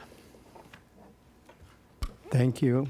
Just a couple things. One is you were talking about the CPI and potentially a slowing down of the increase in this, or the CPI continuing to decrease. I'm just curious where you're getting that information from, and that's not what I've been reading about. Well, I just wanted to share with you this. If we go to slide 17, I was using a single family home and just showing the current trend that we're on today. So if you go back to 2017 and you see that CPI of 0.7 in terms of, 2017 on that third from the bottom line, then going up to 2.1, 2.1 in 18, 19, 1.9 in 20, 2.3 in 21, 1.4 in 22, and then that bump to 7 in 23. And then since that 23, I was just showing on a downward trajectory of the CPI since then. I'm not making any type of predictions of what's going to happen in 27 or 28, but I just wanted to show sort of that curve trend of where we're at right now, and saw that bump in 23, and then it's fallen down 6.5, 3.4 Sure. to 2.9%. That Yep. was what I was trying to Okay, explain all with right. that. That's fine. Because, I'm not trying to play an economist today. I guarantee you that. yeah, data's not showing that, Yeah. that trend that way right now, so we'll see. On page 57, with the decrease in the reserves, is that including the $45 million for presidential security? Yes. Yes. Okay, that's what I thought, it was net of that. So maybe it should be, because it's a little, and especially if you're going to be going at all talking to the rating agencies, that be really clearly delineated, that, I mean, yeah, we pulled that money out of reserves and paid it, but there's a likely expectation that that money is going to be replaced by the federal government. Correct. Yes. So it doesn't look quite as bad. So, and then lastly, on page 28, on your supplemental request not approved, there were four requests from Animal Care and Control. They have been understaffed for forever, as far as I can remember. And what are we doing to try and deal with that? I mean, these are really small dollars. Yeah. I mean, those positions, I mean, if you look at, you got positions paying, like $45,000 a year. One thing that I'll point out, and I want to say from Animal Care and Control's perspective, they have been one of the divisions over the last several years that have probably seen historically one of the larger increases in terms of new positions in public safety that we've given to them. And I want to thank Animal Care and Control and Public Safety, because when Jan came in, she recognized that there were some serious needs in Animal Care and Control. And what she did was she laid out sort of a multi-year projection for us in administration, so that we could see year 1, 2, 3, 4, 5, what she was going to be requesting. And, for some of those years, we said, look, put more in there so that we can reflect that as we go forward. And then some of those we've tried to pick up from past years. We've pulled up just a little bit of history on public safety and animal care and control, so you know what we've funded animal care and control from year to year. So in 2021, we funded 2 positions in animal care and control, an assistant director and volunteer coordinator. 23, an animal care veterinarian tech and veterinarian 1. In 24, the Board of County Commissioners provided 4 positions, 2 animal care coordinators, 2 animal control officers. 25 was 1 animal care coordinator, and in 4, 1 animal care coordinator and 3 animal care specialists. So from 21 to 25, the BCC has approved 12 supplemental requests in animal care and control. And probably maybe next to facilities and potentially, I don't want to say parks maybe, they have been sort of in the top in terms of what the Board of County Commissioners has approved as supplemental requests. So that's just a little history for those positions in animal care and control. And I'm certain that if these are not funded this year, those will be some of the continuation that we'll look at in 2027 going forward. Well, I appreciate that, but you have 2 veterinary assistants, and I know one of the things that we run into is we don't have enough of the ability to, in terms of ability to neuter the animals, and which then they reproduce, and it just the costs I mean, they're going to get us one way or another, and it's better to try and catch up on the front end than on the back end, and it seems like a reasonable investment to be making on veterinary assistance. I understand what you're saying, but when you start off at the bottom, all you can do is go up. So by adding positions when they were really had been hit hard in the cutbacks, I think it's you know, and yeah, as a percentage, it may appear that way, but they also were one because the fact that they don't deal directly with human beings, but with the animals in our county, that, you know, they were the first to get cut and the last to get brought back up. So I understand that, but I think it just, and if you tell me that there's a plan to get us back on track, then I'll accept that. That has been our intent, is having a plan put in place to do that. That being said, I just want to lay this out in full transparency. We include all of this information for the Board of County Commissioners. One, so you know what our needs are of our departments.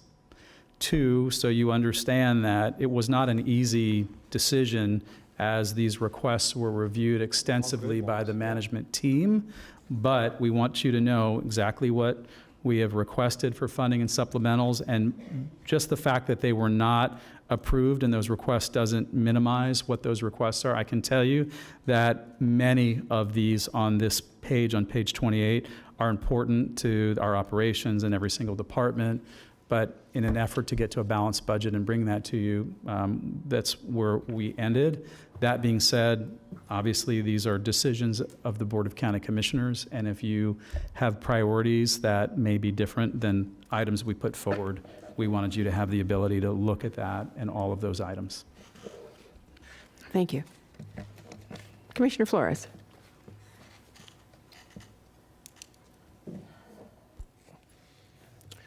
Yeah, Jen Cirillo, saw her here earlier. Could you come up? So I agree with the comments Commissioner Woodward made regarding the parks and not charging those volunteer programs. That got me thinking, do we charge for tennis court use for people that monetize it, like tennis instructors, golf instructors? There are private uses happening on other things other than ballparks. So do we charge for that? Yes and no. So yes, we do have a tennis instructor, John Prince Park, actually, in your district. We have an authorized permit for that tennis instructor to be there. He does pay a fee to the county to use that. Part of his contract is to make sure that there are courts available for the public at all times. So he does not have exclusive use, but he does offer tennis lessons, particularly for youth wanting to learn to play tennis or someone picking up the game. We also have pickleball instruction, but it's indoors, so they do pay a fee to teach instruction for pickleball in our recreation centers. It is against our ordinance to conduct a commercial activity in a park without a permit. But they do it. There are lots of folks that, and you will see some of my supplementals are enforcement related that were not approved because it's very, very challenging. Our parks are free, affordable, zero entry fee to access. There's lots of folks that try to monetize our park system against our ordinance. Yes, Commissioner. I just want to make sure that if we're going to enforce it on the ballparks, we're also going to enforce it across the board. My staff are constantly enforcing our ordinance to the extent they can. They do not have enforcement powers, but my rangers are educating tennis instructors, pickleball instructors, folks conducting, we do fitness permits, but if you do not provide us insurance and you're having a fitness class outside, charging people to do so, that is against our ordinance. So we are consistently educating, not just on our courts and our fields, but yes, even in our open space, Commissioner. Okay. Can they rent a court if they wanted to hold a training, or they wanted to do, can they actually, because you said it's against the ordinance, but can they actually rent a court? We do not have a rental program. All our courts are first come, first served for public use. We currently don't have a rental program. I will say the tennis instruction piece, that's not really a rental, that's an independent contractor agreement, but that's the mechanism we have for folks to use a court. But I'm speaking about those people that do it without permission. Yeah, no. Would they be able to get a All our courts are perm- first come, first served. The demand exceeds our availability of our courts. Okay. They can hold a special event. We have basketball, 3-on-3 middle school tournaments that are with the school district, things like that. So we do some events on our court system, but by and large, they're first come, first serve. Okay. And my next question is for the administration. Joel, So- Commissioner Flores, would you mind if I interrupted you for a second? Because Jennifer is still here. You said, you alluded to a position not being funded for permit enforcement. Did I get that right? Oh, well, just general enforcement. So I did have a supplemental request for a couple things. One doesn't have sports courts, but it's Riverbend Park. I asked for a park ranger specifically for that park. We've had arson, we've had other e-bike, dirt bike issues in that park, significant aware. issues. That was on a supplemental that was cut. And also our PBSO enforcement unit. Many of you may not be aware, we used to have a PBSO enforcement unit specifically for parks. We had over 50 officers when it was cut. That was during the budget downturn. It was cut in 2010. And we do not have dedicated PBSO parks enforcement for our county park system any longer. We do work very closely with Road Patrol, and they're wonderful, but they have lots of priorities on their plate. So that was also a supplemental request. You'll see, we did get a quote from the sheriff's office, so that's a real number that he provided in order to bring back, that would be eight officers total that would patrol our park system and give us that enforcement piece that we don't really have right now, other than relying on Road Patrol. So when you say enforcement, you mean safety enforcement, or do you mean you haven't gotten a permit, so you need to go get a permit? Those are two different things. It is both. What the commissioner was asking was commercial use, so monetizing our park system, preventing public access because they're running their business in our park system. That's the enforcement I was talking about. Would that be PBSO, or would that just be another person under Parks and Rec? It would need to be PBSO because we do not have enforcement powers for our ordinance. So when someone refuses to leave a facility and they are monetizing it for their own personal use, unfortunately, my park rangers will educate them, and if they refuse to comply, the only choice we have is an enforcement choice. Typically, people are like, okay, and they move, and then they come back when the ranger's not there, unfortunately. Or I have had people get belligerent and say, you do not have a gun, you're not a deputy, I'm not listening to you.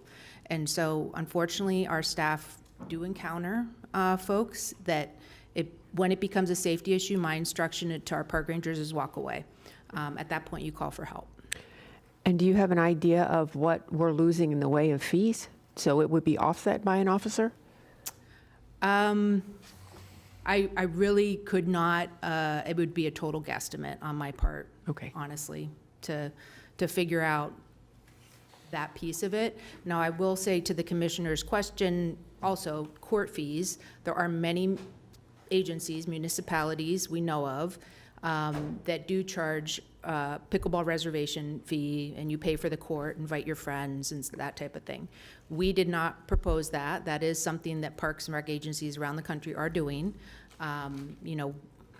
We looked at what everybody else is doing, which is the field fees. The court fees, it's hit or miss. Some people are doing it, some people are not. Thank you for letting me interrupt. No, that's the whole point of this. I would like to put a break on court fees unless they're being monetized. If they're being monetized, I'm okay with giving them a permit of use. They would have to pay, sort of like a, sharing of the cost.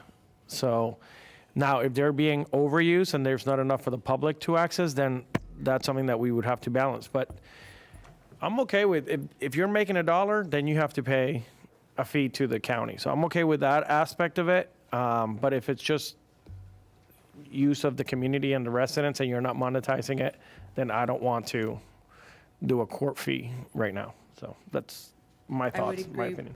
would agree, Commissioner. I would say we do not have an underutilized pickleball court in our county park system at all. Oh, I know. I've been to Okehili. That is, and right down the street, Green Acres has courts too, and they're Yes. packed. Yes. So you can't, and then you have to wait. What I've heard been is there. that, you know, Okehili's one crowd and Freedom Park's a little more of a friendly recreational crowd, and Okehili can get a little competitive, but they work in conjunction with each other. Yeah, absolutely. Or it does. I get the evil eye. But, yeah. All right, thank you. Hold on a second before you go. Vice Mayor Baxter also had a question for Jennifer. Okay. More so, I will comment on what Commissioner Flores said, and I do agree. Unless they are monetizing the use of our facilities, I don't really see. And if I was understanding why, you know, I don't see the need to charge for those. I mean, if it's being monetized. For the sports fields, Commissioner? Correct, for the sports Vice fields. Mayor? Yeah, so the sports fields, to Commissioner Woodward's point as well, after last meeting, I did go back and look at the ones that are not monetizing, and that would be about $76,000 off that supplemental revenue if we did not charge them. The non-recreation teams are monetizing youth sports on our county fields to different degrees, granted. I do have personal knowledge of soccer coaches making six figures using county fields for free. They are monetizing our fields, the public's fields, I would argue. So those are the groups that the supplemental I'm recommending that we keep in. I do think they should pay something to the county to use. How are we those calculating fields. what we charge them? So if you're So saying I a did a soccer market coach is. analysis. Many cities charge, and I have that, I can share with you. Many cities charge $25 an hour. We tried to keep it as low as possible, so we use Sarasota County as a comparable. They do charge $5 an hour for youth sports to use the fields, plus a light fee. I'm not recommending a light fee because that gets really complicated, an addition type of thing. So really the $5 an hour per field is what I feel is like a minimum comparable with our market analysis. It's not market rate. If we were doing market rate of what it costs us to maintain their field for their use and the light fee, it's about $6 an hour to light up athletic field, give or take, depending on how efficient your lights are. So really, if they're using a lighted athletic field, we're still supplementing their use. And that's how we came up with the fee. It was really just lowball, because $25 an hour would be market rate. And follow-up, Mayor. Sure. Are you aware of other departments, and maybe this is better suited for staff, what other departments have contracts with the sheriff's office? I know that libraries has contracts with the sheriff's office and uses deputies from time to time in some of their facilities. You say time to time and sometimes. So how? Maybe if I can ask Doug to come up and kind of share what our arrangement is with them. Some that we have more full-time. And other than others- libraries, whom else? Airports uses PBSO got deputies that. that are on station there. Oh, and ISME works specifically with PBSO through security. So if I may, I'm going to step in. The contracts that get put in place for libraries and for other colleagues in the county are handled through FDO, through our electronic services and security division. We do handle two types of contracts. We have contracts for deputies assigned to specific locations. Library is an example. We do it for the tax collector. We do it for the clerk. We have some contracts, as those that I mentioned, that are basically assigned positions. And then we also handle what is called off-permit contracts, meaning to say that if there is a specific need, the user department says, we have an event, we need support from the sheriff, and we will get a deputy assigned for that specific event for a number of hours. So we do both. So what other departments, I guess I'm saying, would be individual? I believe even has a department. does, correct. They have a And lot. are there any others? Because that's just the one I know off my head, top of my head, that wasn't Come to mind, mentioned. those are our main. We also handle contract security for the courts, and it's done through a contract. with the sheriff. We handle the canines as well, the dog unit, also another contract. So we have a few separate contract agreements with the sheriff's office. And roughly how many officers, let's say between and libraries, would you say that we contract? I don't have that figure top of my mind. You have that number for libraries only? I can get back to you if you give me a few minutes. Well, does Deb know the answer? Commissioner Flores, thanks for kicking off this conversation. Good afternoon, Deb Drum, Environmental Resources Management. We have 4 that are under a contract, but sometimes when they're managing their staff, they'll bring in an additional officer depending on vacation schedules and that sort of thing. So they kind of blend that in. And do we know how many libraries has?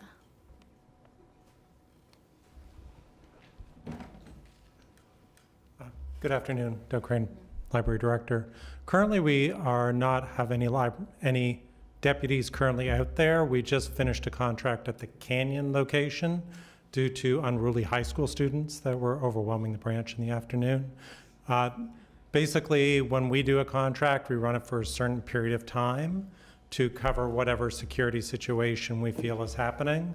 And once that security situation diminishes, then we phase out the deputy. And typically what it is, we set a certain number of hours that we need a deputy, and county facilities works with the sheriff's office, and there's a certain number of deputies who move through that contract. So currently none. There's with none libraries. operating right now. Okay, none operating right now. And the reason I will say the reason I was asking is because Jennifer, and thank you, Doug, and thank you, Deb. The reason I was asking, you had mentioned that we used to have 50. Yes. That's what you said. 50, just to Yes. monitor parks. Yes. That is a lot. All right, I'm going to reserve my other comments, so thank you. Okay. Thank you. Thank you. Commissioner Flores, wait a second, Commissioner Sachs. Well, Commissioner Flores isn't done. Do you have a question for? Well, I do, but Commissioner Flores is still talking. Go ahead, Commissioner Flores. Go ahead. But Jennifer, don't go too. Don't go anywhere. So my other comments are to the administration, more questions. We seem to always be hovering around 9 to 10% with vacancies. And Be a standard, though. there's been 68 positions that have been vacant for over a year. So that's a little troubling. My question to you is, because these dollars are budgeted, meaning they're sitting there, what occurs when those dollars are not expended? Does a department transfer that into another line item? Or is that when you guys sweep once a year and say, we have these funds available? Well, they remain funded for those positions, but they do become a balance brought forward that carries from year to year if there's unused dollars related to those particular salaries. So can I just Yeah, go add ahead. one more? I'm sorry. So as we prepare the budget, departments will go through and they'll estimate what they think they're going to spend for the current fiscal year.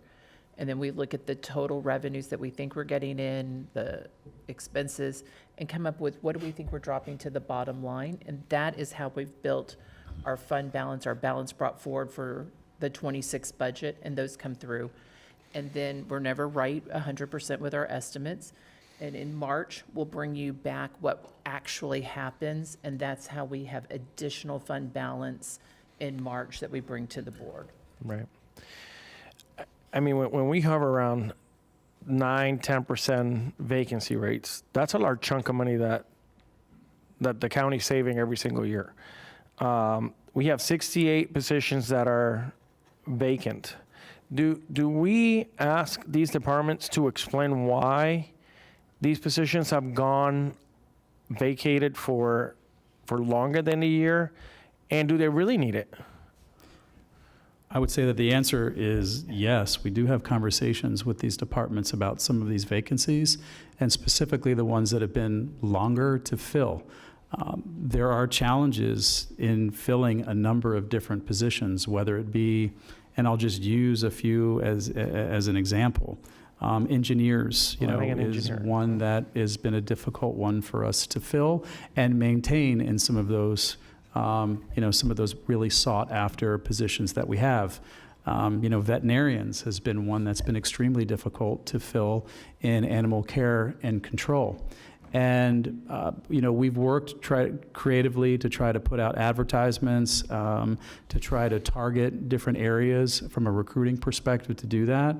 I know that Mr. Khan, when he's come in, he's looked at a number of these different vacancies and has some creative ideas about, how we go about trying to do some of those recruitments. But I'll tell you this, in areas where also you have, cyclical employment too, and by that I mean certain positions are just hard to retain people in them. So they'll come in, they become entry level, somebody may stay there for months or a little bit longer at a time and then have opportunities to move.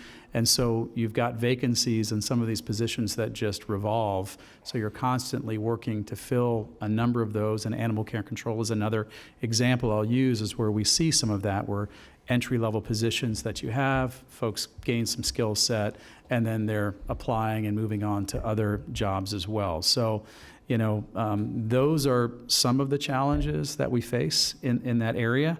And, but I think that a lot of the positions that we have are ones, ISS, a good example. People who have expertise in that, a lot of them are not interested in coming to the office and working 40 hours a week, in the governmental center or some other places. So we've tried to be creative in some of those areas and spaces to work with some of those needs of an employee base to be more attractive.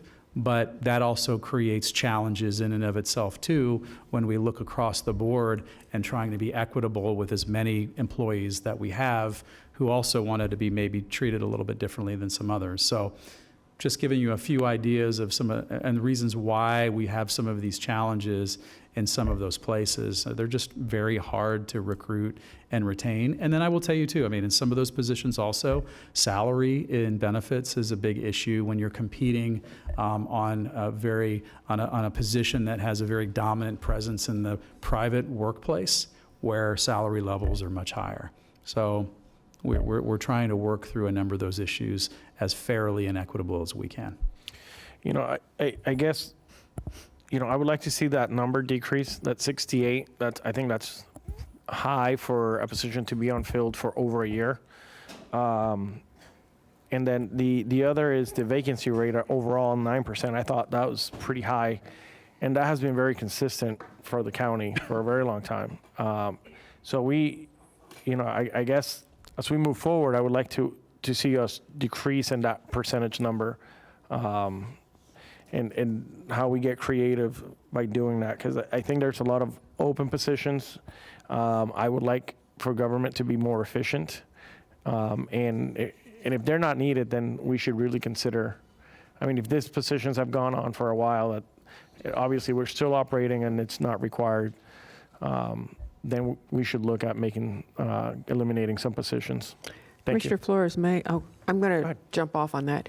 Sherry, do we have a vacancy history for other counties? Do other counties have a similar vacancy rate is what I'm asking. I'm going to see if maybe my HR director might know the answer. I have not. I'm putting him on the spot too. I don't know. I haven't checked with other counties, might be but we could do little We were just whispering research. about that Yeah. here in terms That of, might be a good answer to have for us, because if other counties are in the same position as we are, then it's more of a broad conversation. If other counties are 1% and we're 9%, then we have something to we really have something to do about it. But, or I should say, we have something that we need to do. But if other counties are at the same 9 or 10% vacancy rate, I think it just means that there's an overall people don't want to come and work for government sentiment. So we need to come up with a good answer for that. It's my understanding that 10% is about the norm, but I will get more details and get back to you. Thank you. Okay. Commissioner Sachs, you're next. And then so Vice much. Mayor I Baxter. think I'm sorry, go ahead, Mayor. No, I said, and then Vice Mayor Baxter. Okay. I think what we're looking at, and Todd, this came from your memo to us, Your presentation's not a recommendation from staff, but a presentation intended to solicit board direction related to further review of these matters. So I think that's what we're discussing. And a couple of issues that have come up, one with regard to Jennifer Cirillo, who I think does an amazing job with our parks. And I think what we need to do, come on up, Ms. Cirillo. I get nothing but compliments from the public about our parks. And my question is, do the cities and municipalities charge money to use some of their parks, or all of their parks, or none of their parks? It's a mixed bag. So we have 39 municipalities in Palm Beach County. About 20 of them have some form of parks and recreation in their municipality. Sometimes it's one person, sometimes it's a little bigger. But yes, they charge for programs or admission fees, things of that nature, parking for beach parking. Every municipality I'm aware of does charge for beach parking. And so what I'd like to look at as we further get in the weeds, but not today, is somehow that the county can do a similar situation that the municipalities do in terms of, because I think we lose money by not having certain requirements in place. For example, we could have lights go on at the park if somebody wants to pay for it, for games, rather than have everybody in the county pay for a certain number of people to monetize our public parks. So that's something that maybe we can review when we take a deeper dive into parks, how to make them more accessible to folks. I know you've done a great job already, but I'd like to, city parks, according to the people in my district, they prefer city parks to county parks in District 5. And that's because I'm sure they get monetized very well by the municipalities. And I want to thank you publicly for all you do for our parks. Second thing, and thank you, Ms. Cirillo. Thank you. The second thing is with animal care and control. We lose money by not spending a little bit of money. And I think that we need to take a deeper dive into this, not today, but another day, because the folks at Animal Care and Control, and I know they're in the back of the room, and I appreciate all that you do, do an amazing job taking care of our animals. We are spending an enormous amount of money on a building that we haven't even pursued aggressively. And that came up as to how much money the county is paying on a building. And I think that we need to take a real deep dive and a review as to what we are spending our money on animal care and control. Because our first job is to take care of the county's animals and not necessarily to expand facilities. So that's another where we need to be smart in purchasing and taking care of these various departments that we have rather than looking at various buildings. And the third, of course, is the South County Administrative Building. Definitely we need to take a very strong, strict review as to what we're doing there, how we can best serve the people of the county in that great location. So thank you for this, just sort of an overview. And I think, though, that we are all getting an eye view of what we need to do to make sure that our county government runs like a business for the people who pay. And I think that we can do a lot better. Thank you. Thank you, Madam. Vice Mayor Baxter. Thank you, Madam Mayor. Jennifer, I hate to have you walk all the way back up here, but if you would, please.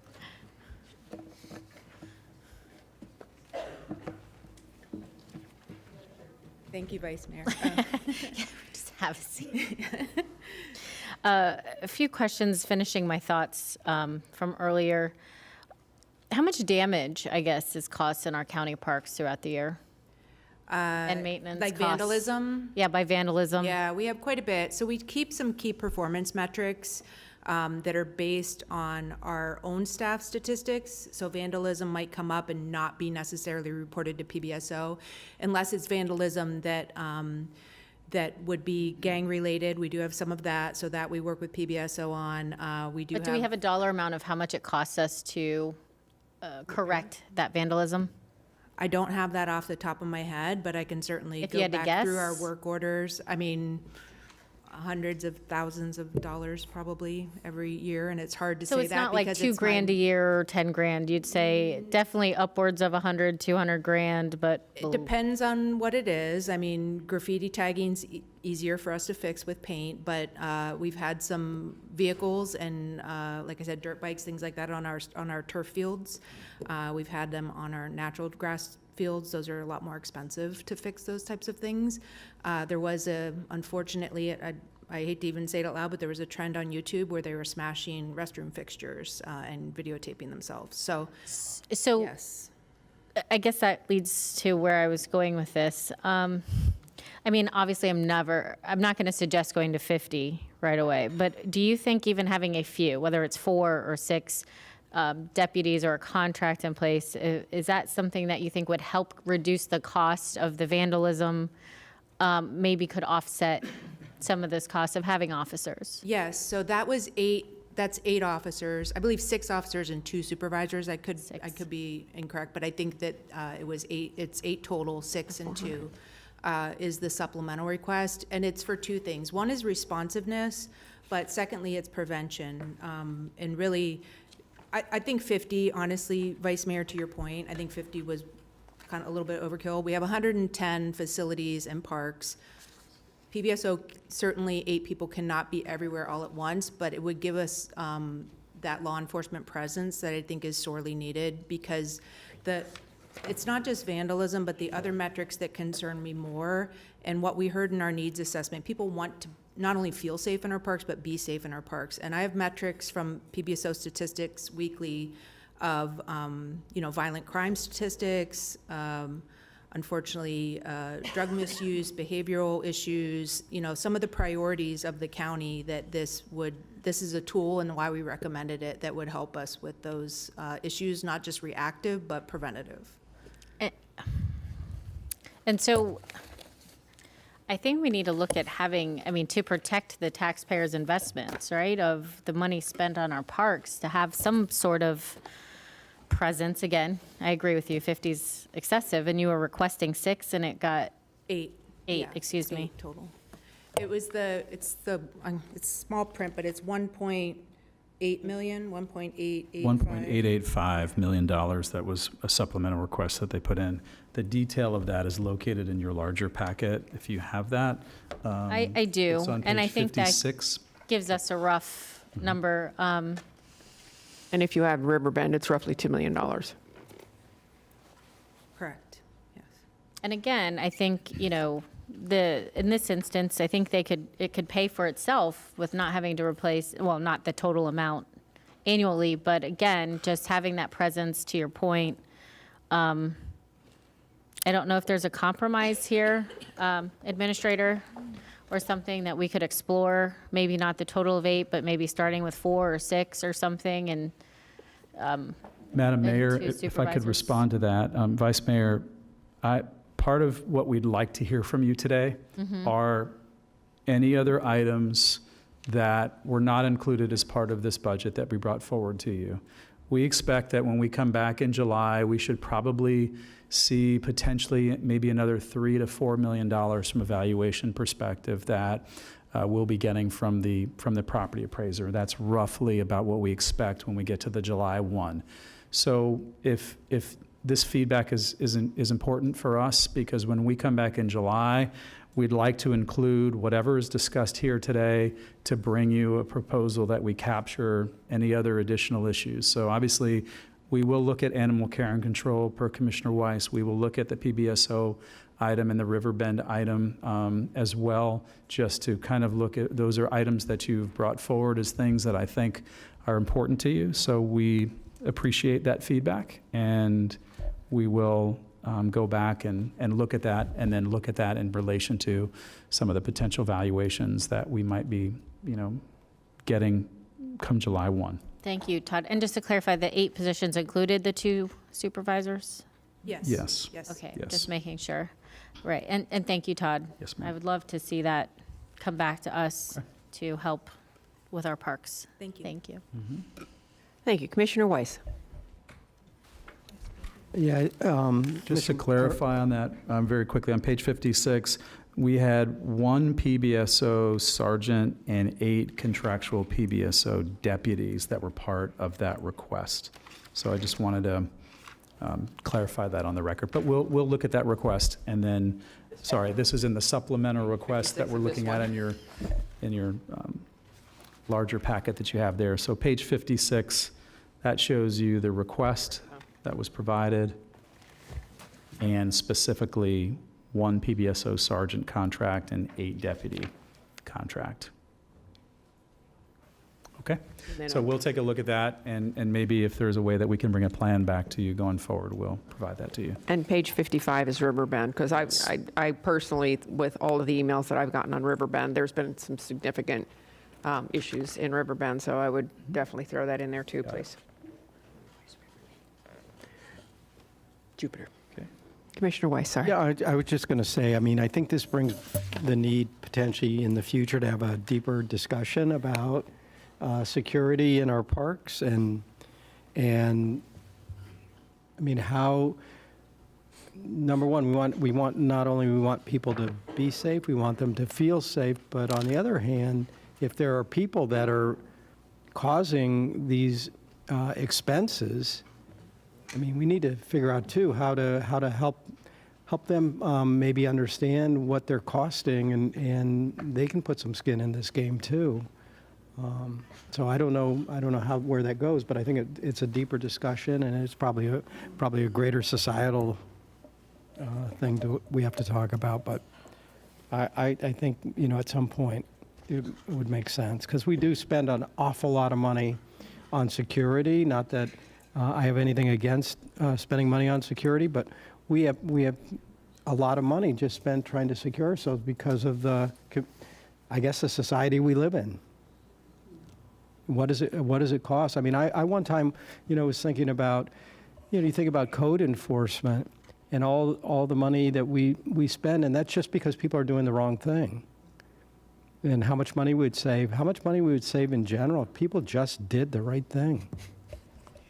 Lower the cost. I mean, people talk about government costing so much, but if people just do the right thing, it would be much more efficient. Thank you. Commissioner Powell.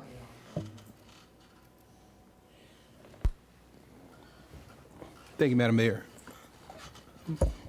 One of the things that I see in the supplemental request is the funding for the La Quinta. And I know previously we had a discussion with regard to the amount of funding that was being allocated for workforce and affordable housing. I know we had the low-income pool or LIP funding. In this budget, this updated, have we reduced what we had allocated for low-income or affordable housing, workforce housing, from what we had allocated last year?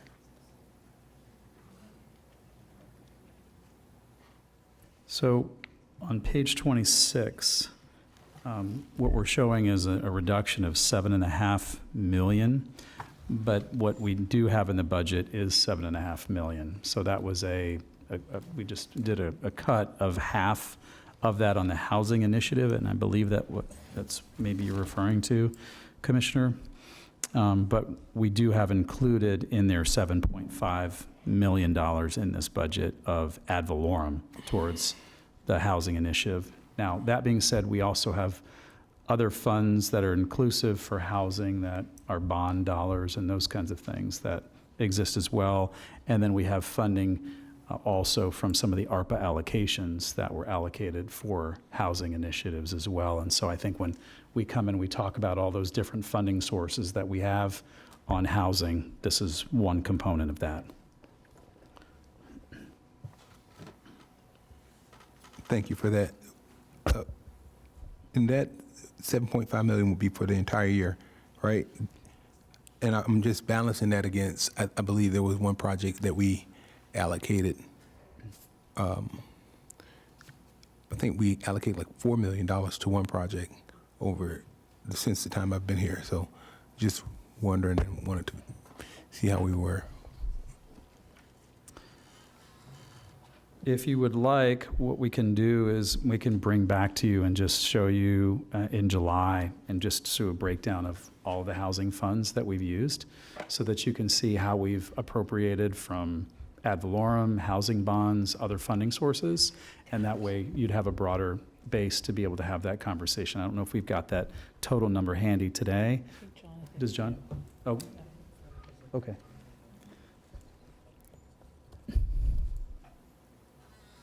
I think Jonathan and Tammy are. Good afternoon. Tammy Fields, Assistant County Administrator, and Jonathan Brown from Housing and Economic Development. The two cuts in the budget were related to the HIP funds, the Housing Initiative Partnership, which we use when, like the housing bond, they don't meet the housing bond requirements, and so we can use the HIP funds as an alternative. The other area where there was a cut is we cut it in half the amount that was being allocated for demucking. That had been $3 million, and that's now at $1.5 million. Last year, we did not use the demucking dollars that were allocated. We didn't have a request for them. Thank you. Thank you. Any other questions? Okay, we'll take a break in the action. I think we have some cards. Yes, we have Janine Millam and Robert Guzatti.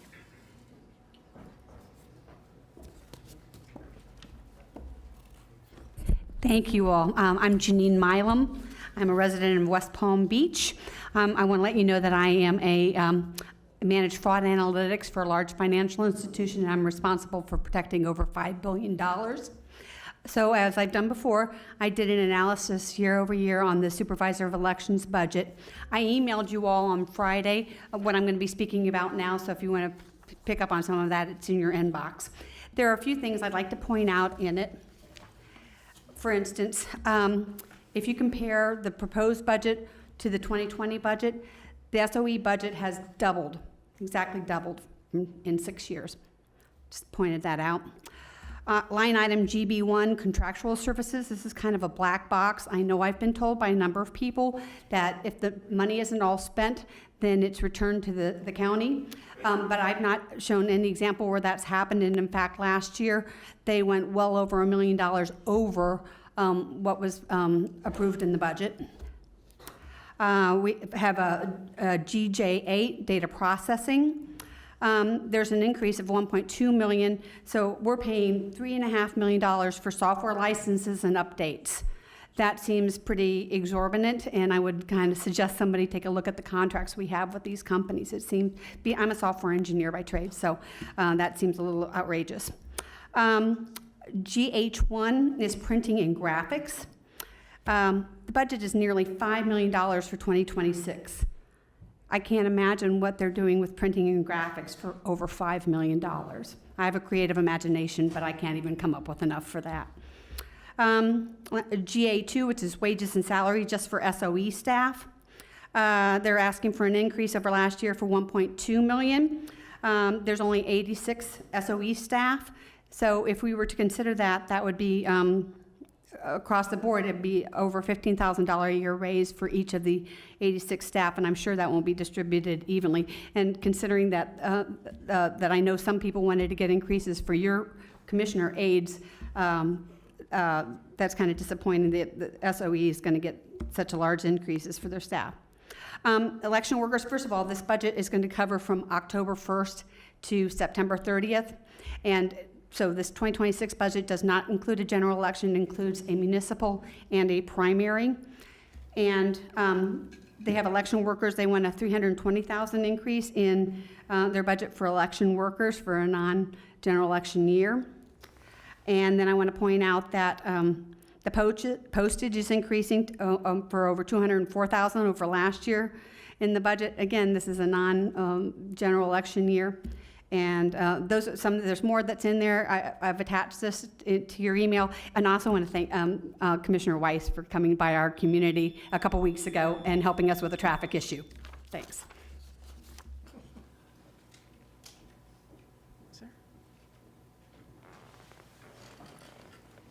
Mr. Guzzardi? He's not here. He had to go.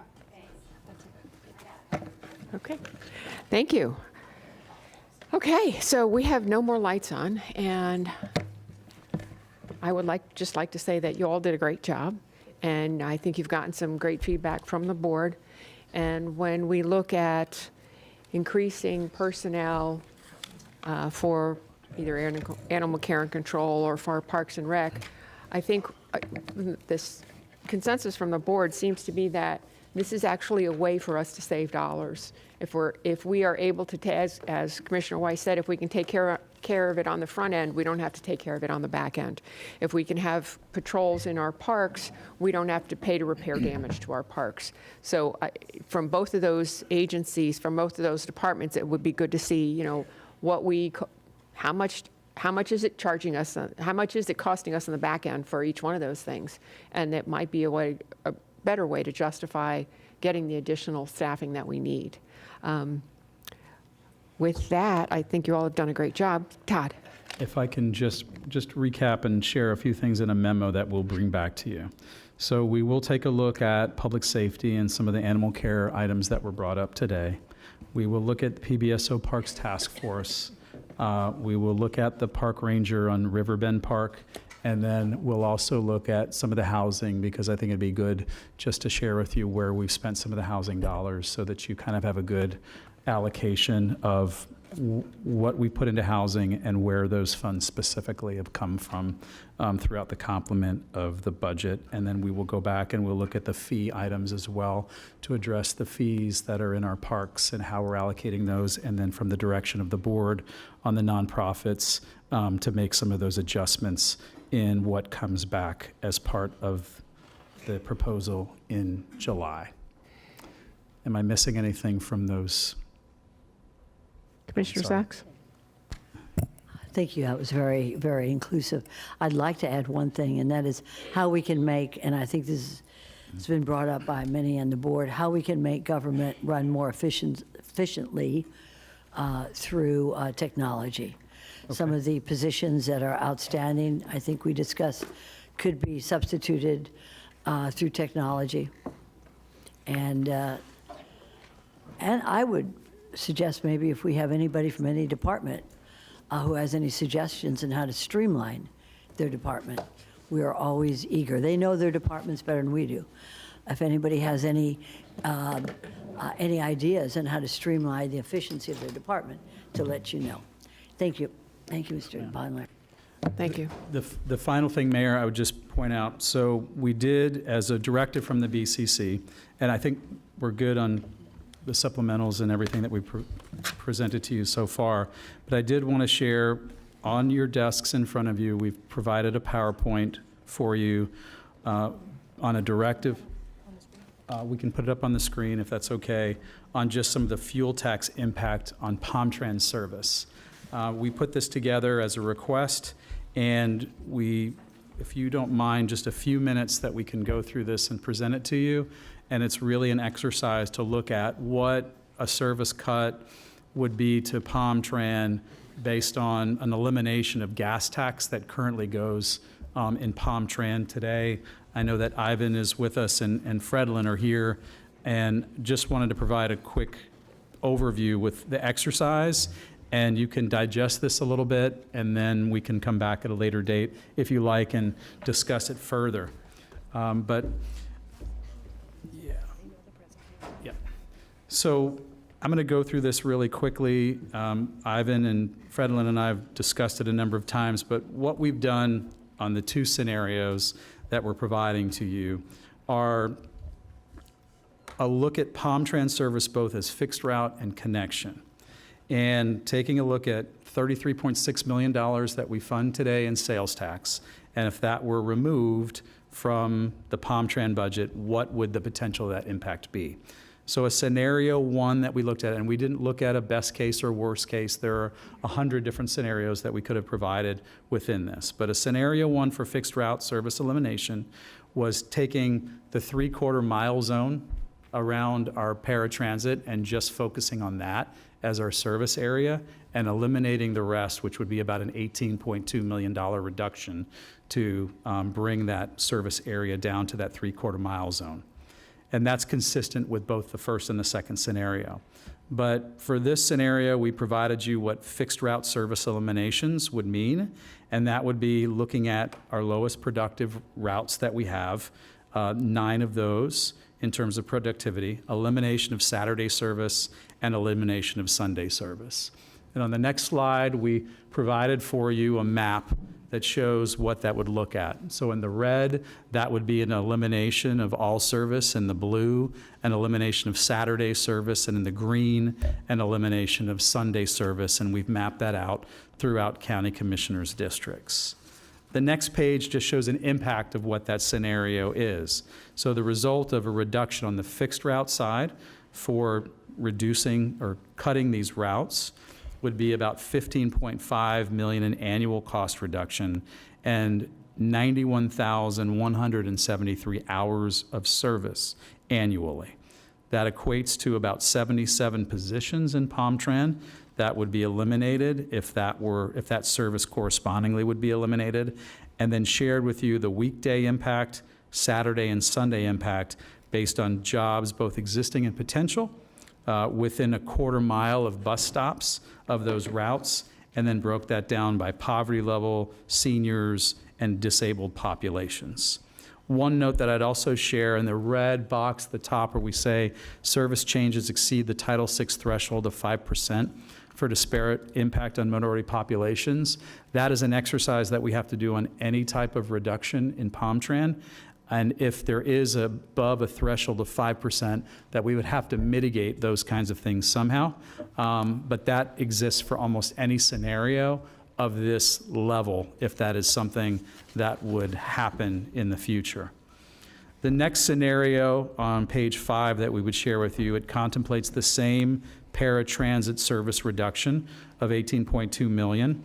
And then instead of doing route eliminations, we would do service reductions. So frequency, and as we've moved towards more frequency models of going to from a 30 to a 20-minute or a 60 to a 30-minute, we've shared 9 routes and what those impacts of a current frequency model to a reduced frequency, and then what those costs would equate to. Again, the next map shows you what those impacts would be throughout the county, with the red being a reduced frequency throughout Palm Beach County service area on fixed route. And then finally, the last slide shows the result of those reductions. This one's a little more impactful just because on a frequent route, you've got more buses, more hours being served, more operators. So that would be a potential of 114 eliminated PomTran positions, 138,000 annual service hours, and then the corresponding reduction to that quarter mile from that bus stop. And then finally, the last map just shows you the impact of the paratransit service reduction. If we were to reduce an $18.2 million from that budget, reduce that 3/4 mile service area, and you see what that looks like and where that service is today. So we were asked to present to you what some of those impacts might be on the elimination of that. This isn't a proposal to do that, and we don't have funding necessarily that we can offer to you if that's something that you want to replace with something else at the moment, but we wanted to make sure that we made good on that request of the board, and that is what that impact would be for PomTran on that reduction of service. Thank you. I have a couple lights on. Commissioner Flores. Yeah, based on the information that you have given us, I can't support this at this time. I think it impacts people's jobs. I think it impacts the poorest of the poorest people out there, our seniors, disabled. I think if there is any discussion of trimming PomTran, it has to be part of the transportation master plan. I think it can't be just cutting here to, I mean, it has to be a full study, a full strategy. I mean, there has to be a way that if you're telling me we're gonna prevent people from getting to work, you gotta give me an alternative. So it can't just be cutting. So at this point in time, I think this is a great study. I think it illustrates the impact. But I mean, we can't cut Saturday service. People still work on Saturdays. We depend on people to serve our food, to run stores, and to be where we want to be on the weekends. So those aren't automated. AI can't do that for us. We actually need people in all of these service industries. So I appreciate the data. I don't think it's something that we should be looking at right now. Thank you. Thank you. Commissioner Woodward. Thank you. And I agree, this should be part of the transportation master plan moving forward. But one of my questions on this, on your scenario one slide, where we have annual costs, annual hours, productivity, but I'm not seeing ridership.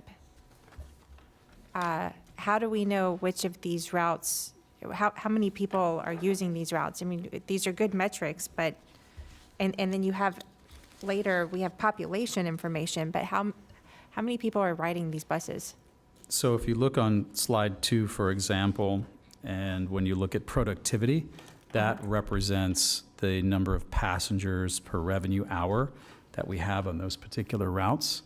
And that will give you sort of a glimpse into ridership that you've got along those routes. Is that correct, Ivan? Yeah, Lynn? So we would, go ahead. That is so correct. So when we looked at these routes, we look at the one that are least productive with the least number of boardings of passenger per bus per hour to identify those ridership or the ones that we would be the last resort if we have to cut services for any reason. I would have to say that while they are ranging between 8.42 and 13.7 passengers per hour, when you look at secondary routes, which these are secondary routes, that is actually about an average in the transit industry. So you have your urbanized corridor, you have the higher ridership, and then you have those secondary routes that go to areas where people are not necessarily traveling to. They're very important, but they have lesser ridership because they're secondary routes. My other question is on the frequency of the routes, because I know that there were a number of them, especially in South County, that were once an hour, and that's not really conducive to good, public transportation. If you miss your bus, you're probably having to call an Uber. So I think it would be helpful to know what the current frequency are. All of these once an hour pickup routes, because that could be part of why there's low ridership. Yes, many of them are the ones that have 1 hour frequency, and that's hence the reason why they have that low frequency. The ridership is lower, and that is because they probably are not necessarily going into a large urbanized area, and that's why you have the 1 hour frequency in many of those. Well, I would agree. I don't want to see any changes at this point. I mean, we're looking to hire a consultant that would help us with this.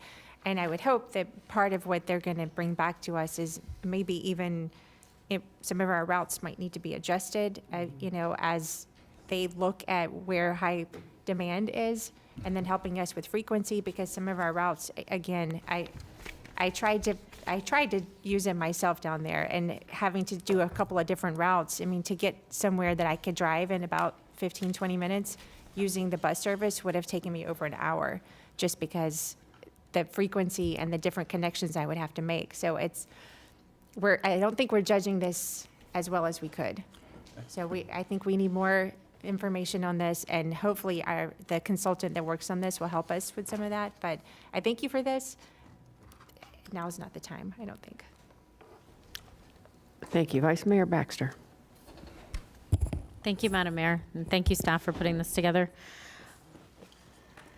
I am going to disagree with Commissioner Flores. I don't think that providing people a way to work on weekends to the tune of $33 million, I mean, at that rate, I feel like we could just buy them a car. That's a lot of money. I would also say that I don't know that this is a complete answer, so I do support having it on the master transportation plan and taking a deeper look at this. But I will also add, I want to and I don't want to be unclear at all. I want to find a way via app, via technology, via however we do that, a card. We need to find a way to track people, not ridership. I want to know how many people in Palm Beach County are using our bus. And I'm tasking you, staff, to figure out a way to figure that out. We need to know how many people. And for those that are unaware of how ridership is calculated, it is if you have to take 3 buses to get to where you're going and 3 buses back, that is 6 riderships. That does not tell us how many people. It tells us ridership. And we need to know how many people. Also, how do we know what 5% threshold if we're meeting if we can't track the people? We need to know people. So, is there any further? No, and I think one thing I can tell you is that as we continue to get more technologically advanced with our tracking of our fare cards and with our mobile apps, that's giving us a better glimpse, and we'll be able to extrapolate that data a little bit better for you. And I think whoever's doing our transportation master plan could use that data. Yep. It could be very valuable. Yep. I'd also like to know too, if possible, if we ask questions or have somebody, you know, what that looks like if it's an app. Do you own a vehicle? I'd like to know how many vehicles we're actually helping take off the road versus it's a great story. Okay. How many people using PalmTran have a vehicle? That'd be great information to have.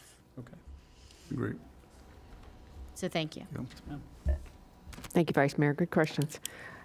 Commissioner Sacks. Thank you. I think the way this was presented, staff, is disingenuous, because we can't look at it whether we should throw more money at a service without knowing what the service really provides. So I think what we're asking here, first of all, it's transportation. All right, so let's put it under the transportation matrix. And I see Palm Trams all the time. Not in my district hardly, because I don't have hardly any buses in District 5, but I'm not complaining about that. What I'm complaining about, let's get the information correct. I think that's what we're all asking. This is nothing new from me. Let's see, are we transporting people from disabled and the seniors and those without cars from point A to point B for jobs or for groceries? I don't see anybody in the half the time in the buses. So we need to make sure that we have a clear view of what this bus service does. Then we can talk about whether we expand it or contract it or change it. The one thing you did that was brilliant was taking PalmTran and putting it into private cars. What do you call that? It's like an Uber. It's a Our U-Serve. right. It's excellent, Yeah, bus and link. that it does take disabled adults from their point of residence to their jobs. One person makes sense, and rather than a whole bus, which was before. So let's change the whole matrix of this, and instead of looking at what happens if we get rid of that fuel tax, let's look at it as a type of transportation, and let's analyze it in a more efficient way. Good. Thank you for the work. Commissioner Weiss. And then Commissioner Powell. Thank you. So thanks for doing this analysis. I think, you know, the one thing that caught my eye was bus link utilization, and, you know, just in looking at it, and I would like at some point to get more information to understand it. So if we can have you guys come back, I mean, I'm looking at, I mean, there's very differing degrees of use in different parts of the county, and I mean, it's at magnitudes of multiples. So We agree. Yes, sir. And that's something that staff has been working diligently on the last couple of months. I mean, as you can see, we have some high utilizations in some areas, a little bit lower in others, but there are some parameters that we are going to be looking at on some of those services today just to kind of better manage the number of trips that we've got. I mean, it's obviously popular in some locations, but we've got to be very mindful of the bottom line cost on those, so Yeah. understood. I mean, some areas you're getting 320 trips a day. Yeah. So that's sort of, I think, to really dig into that and understand what people are doing, how they're using it. Correct.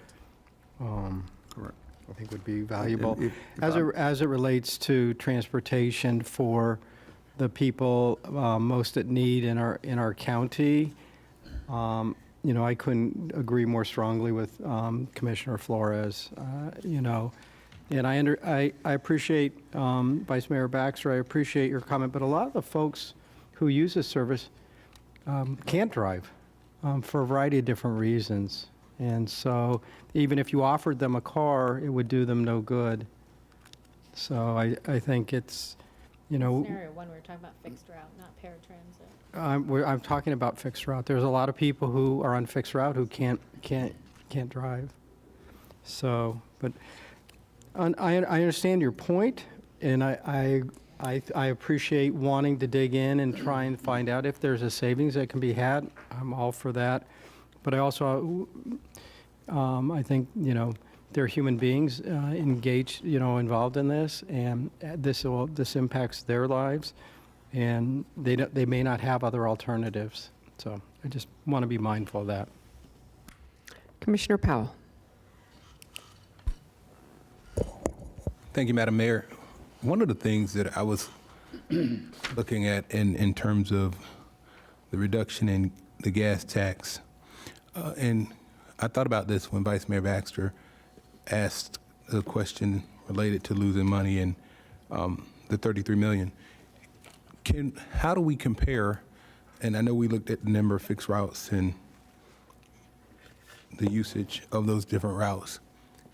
How do we compare to surrounding counties or counties of similar size in terms of the amount of usage that they're getting?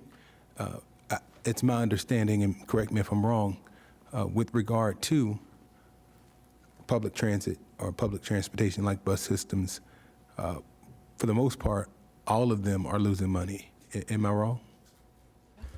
If I may, Commissioner, that's a good question. I used to be the Director of Operations at HART, which is the Hillsborough Regional Transit Authority. I also work for Star Metro in Tallahassee, which is a small transit system, but I would say we are about the fourth when it comes to our fifth in size in ridership. We look at the number of buses that we operate in service, as well as ridership. But I wanted just to give you a perspective. We have about the same budget as the HART system, and our ridership is higher than theirs. And they are in a more concentrated area. We're larger, obviously, coverage area. But I wanted just to give you some perspective so you can see. So when I hear someone making the comment, the buses are empty, but I wanted to give you some perspective. Obviously, COVID threw the whole entire transit system off the grid when it came to ridership. So in 2021, our ridership was 5.9 million trips. 2022, we went to 6.3 million trips. 2023, 7.4 million trips. We closed 2024 with 8.6 million trips, and we're trending to 9 million trips.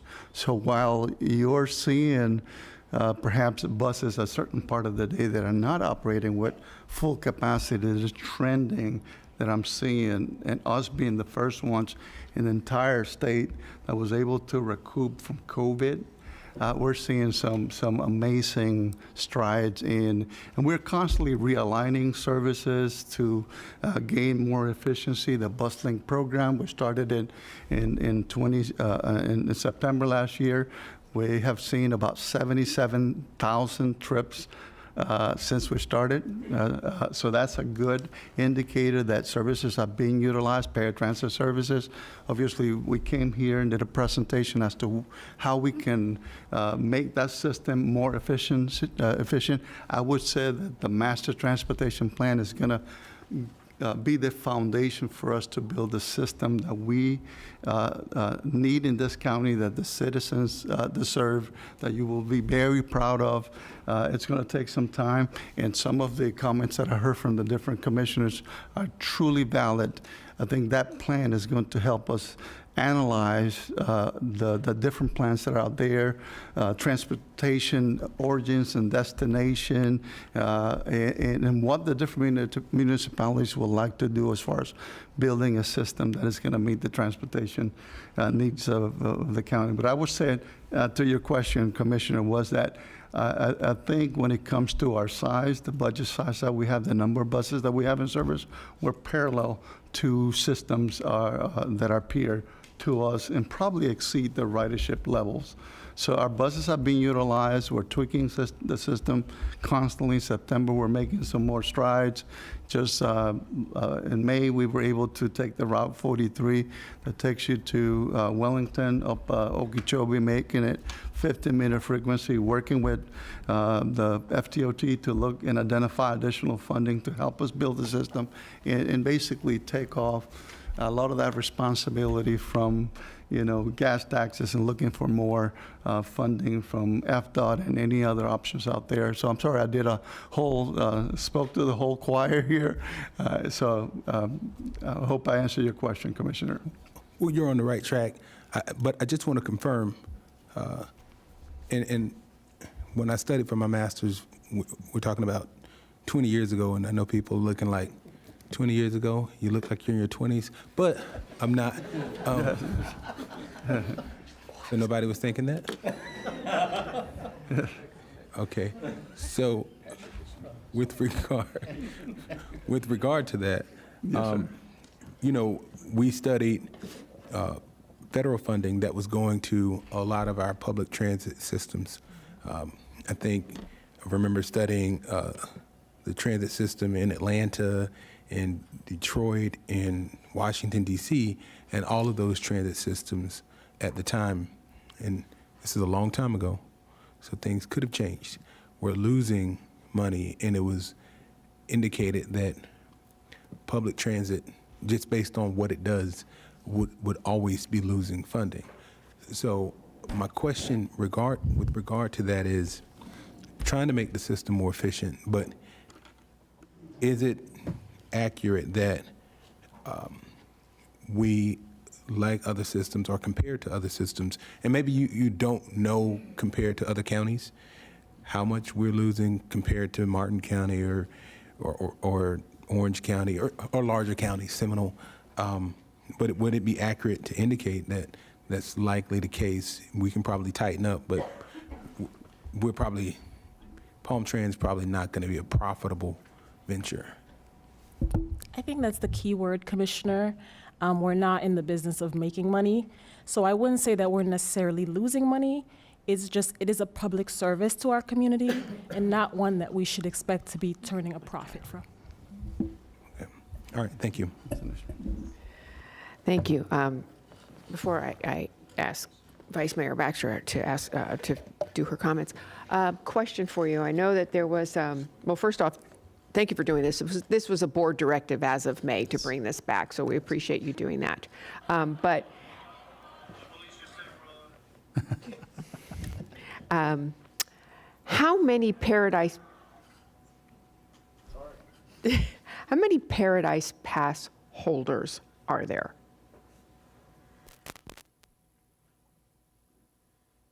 I don't have that information offhand. I can get that information to you. It's hard to say distinct users because we're really going by email addresses. Anybody can use, sign up for the Paradise Pass if you have distinct email address, but we can try to get you as accurate of an information as possible. Well, I mean, if I'm signing up for the Paradise Pass, I'm going to use my email address. If Vice Mayor Baxter is going to, so the email addresses would be a good basis for knowing how many folks have the Paradise Pass. It would get us close, yes. But we do see duplicates. We do see a lot of duplicates in our system, and sometimes too, when we're running promotions, we'll see duplicates. But we can definitely give you a good ballpark. Absolutely. Well, we spent a considerable amount of money trying to get people to use the Paradise Pass because one, it's easier for, getting on and getting off, but also as a way of tracking. Because if we don't have the right numbers, if we don't have the right data, there's really not much we can do. So with that, I would say, give us an accurate idea of how many Paradise Pass holders there are the next time you're able to do that. I appreciate that. Vice Mayor. Thank you, Madam Mayor. And when we are tracking these, there's some information Commissioner Powell had brought up that I would like to have. If you could pull the large metropolitan area data, Atlanta, Chicago, DC, all those, and apples to apples, please, looking at, they have massive transit, but buses and potentially paratransit type services, how many riderships versus what they're spending on it and compared to us. We have 2,600 square miles to cover here in Palm Beach County. Let's just say It's a lot of space, a lot of coverage. I believe these, let's say, mass transit facilities are more appropriate in a very highly dense areas.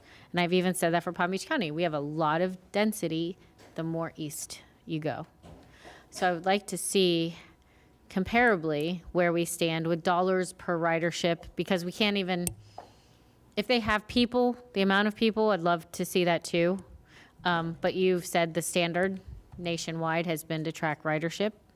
So if that's the only data they have available, I'd like to see how much they spend for the ridership they get. Okay. So thank you. Commissioner Sachs. We need data. And I'd like to have the data sent to us before we have another workshop, or certainly before we put tax dollars to this. So give us the data. I want to know about the Paradise Passes. I want to know. Look, this, as somebody said so beautifully, this is a service we do to the people of the county. And I see only one route from the west to the east. We need to connect everybody here. So let's do it in an efficient way, but we need the data. All right? Thank you. Thank you. Thank you, Madam Mayor. Thank you, Commissioners. I think there's some data that we'll be able to get back to you rather quickly, but I do agree, a majority of you I felt said that when you look at the Transportation Master Plan, that some of these components of this might be best studied as part of that bigger, broader study. So we'll get you some of the data that we can easily get to some of these quick responses, but I think we would agree that maybe on the Transportation Master Plan that this will be a key component of when we sit down with a consultant of kind of talking through PalmTran and its future in Palm Beach County. So I think we've got the information and the direction that we need from you on that. So Thank Todd, you. just to go over the dates again, we're expecting the property appraiser to give us her final estimate July 1st. Correct. And then July 8th, as part of our monthly meeting, we are going to set the millage, not to exceed millage rate will be July 8th. Yes. Correct? Okay. Tax collector budget due date, August 1st. Right. And then we have our two public hearings, one September 9th and the next one at September 16th. And both of those budget hearings will be at 5:05 in Correct. the evening. And just so you know, at that July 8th meeting, we will bring back to you additional information related to the direction that you gave us today to put that together in that budget so that that should capture all of the priorities and all of the direction that we've received to the BCC. And that way, going into the September hearings, you'll have a balanced budget to bring forward and ready for those public hearings. Thank you. Thank you very much. We appreciate it. Have a good evening. Thank you all. Thank you.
Welcome to Inside PBC, where we highlight what's going on inside Palm Beach County.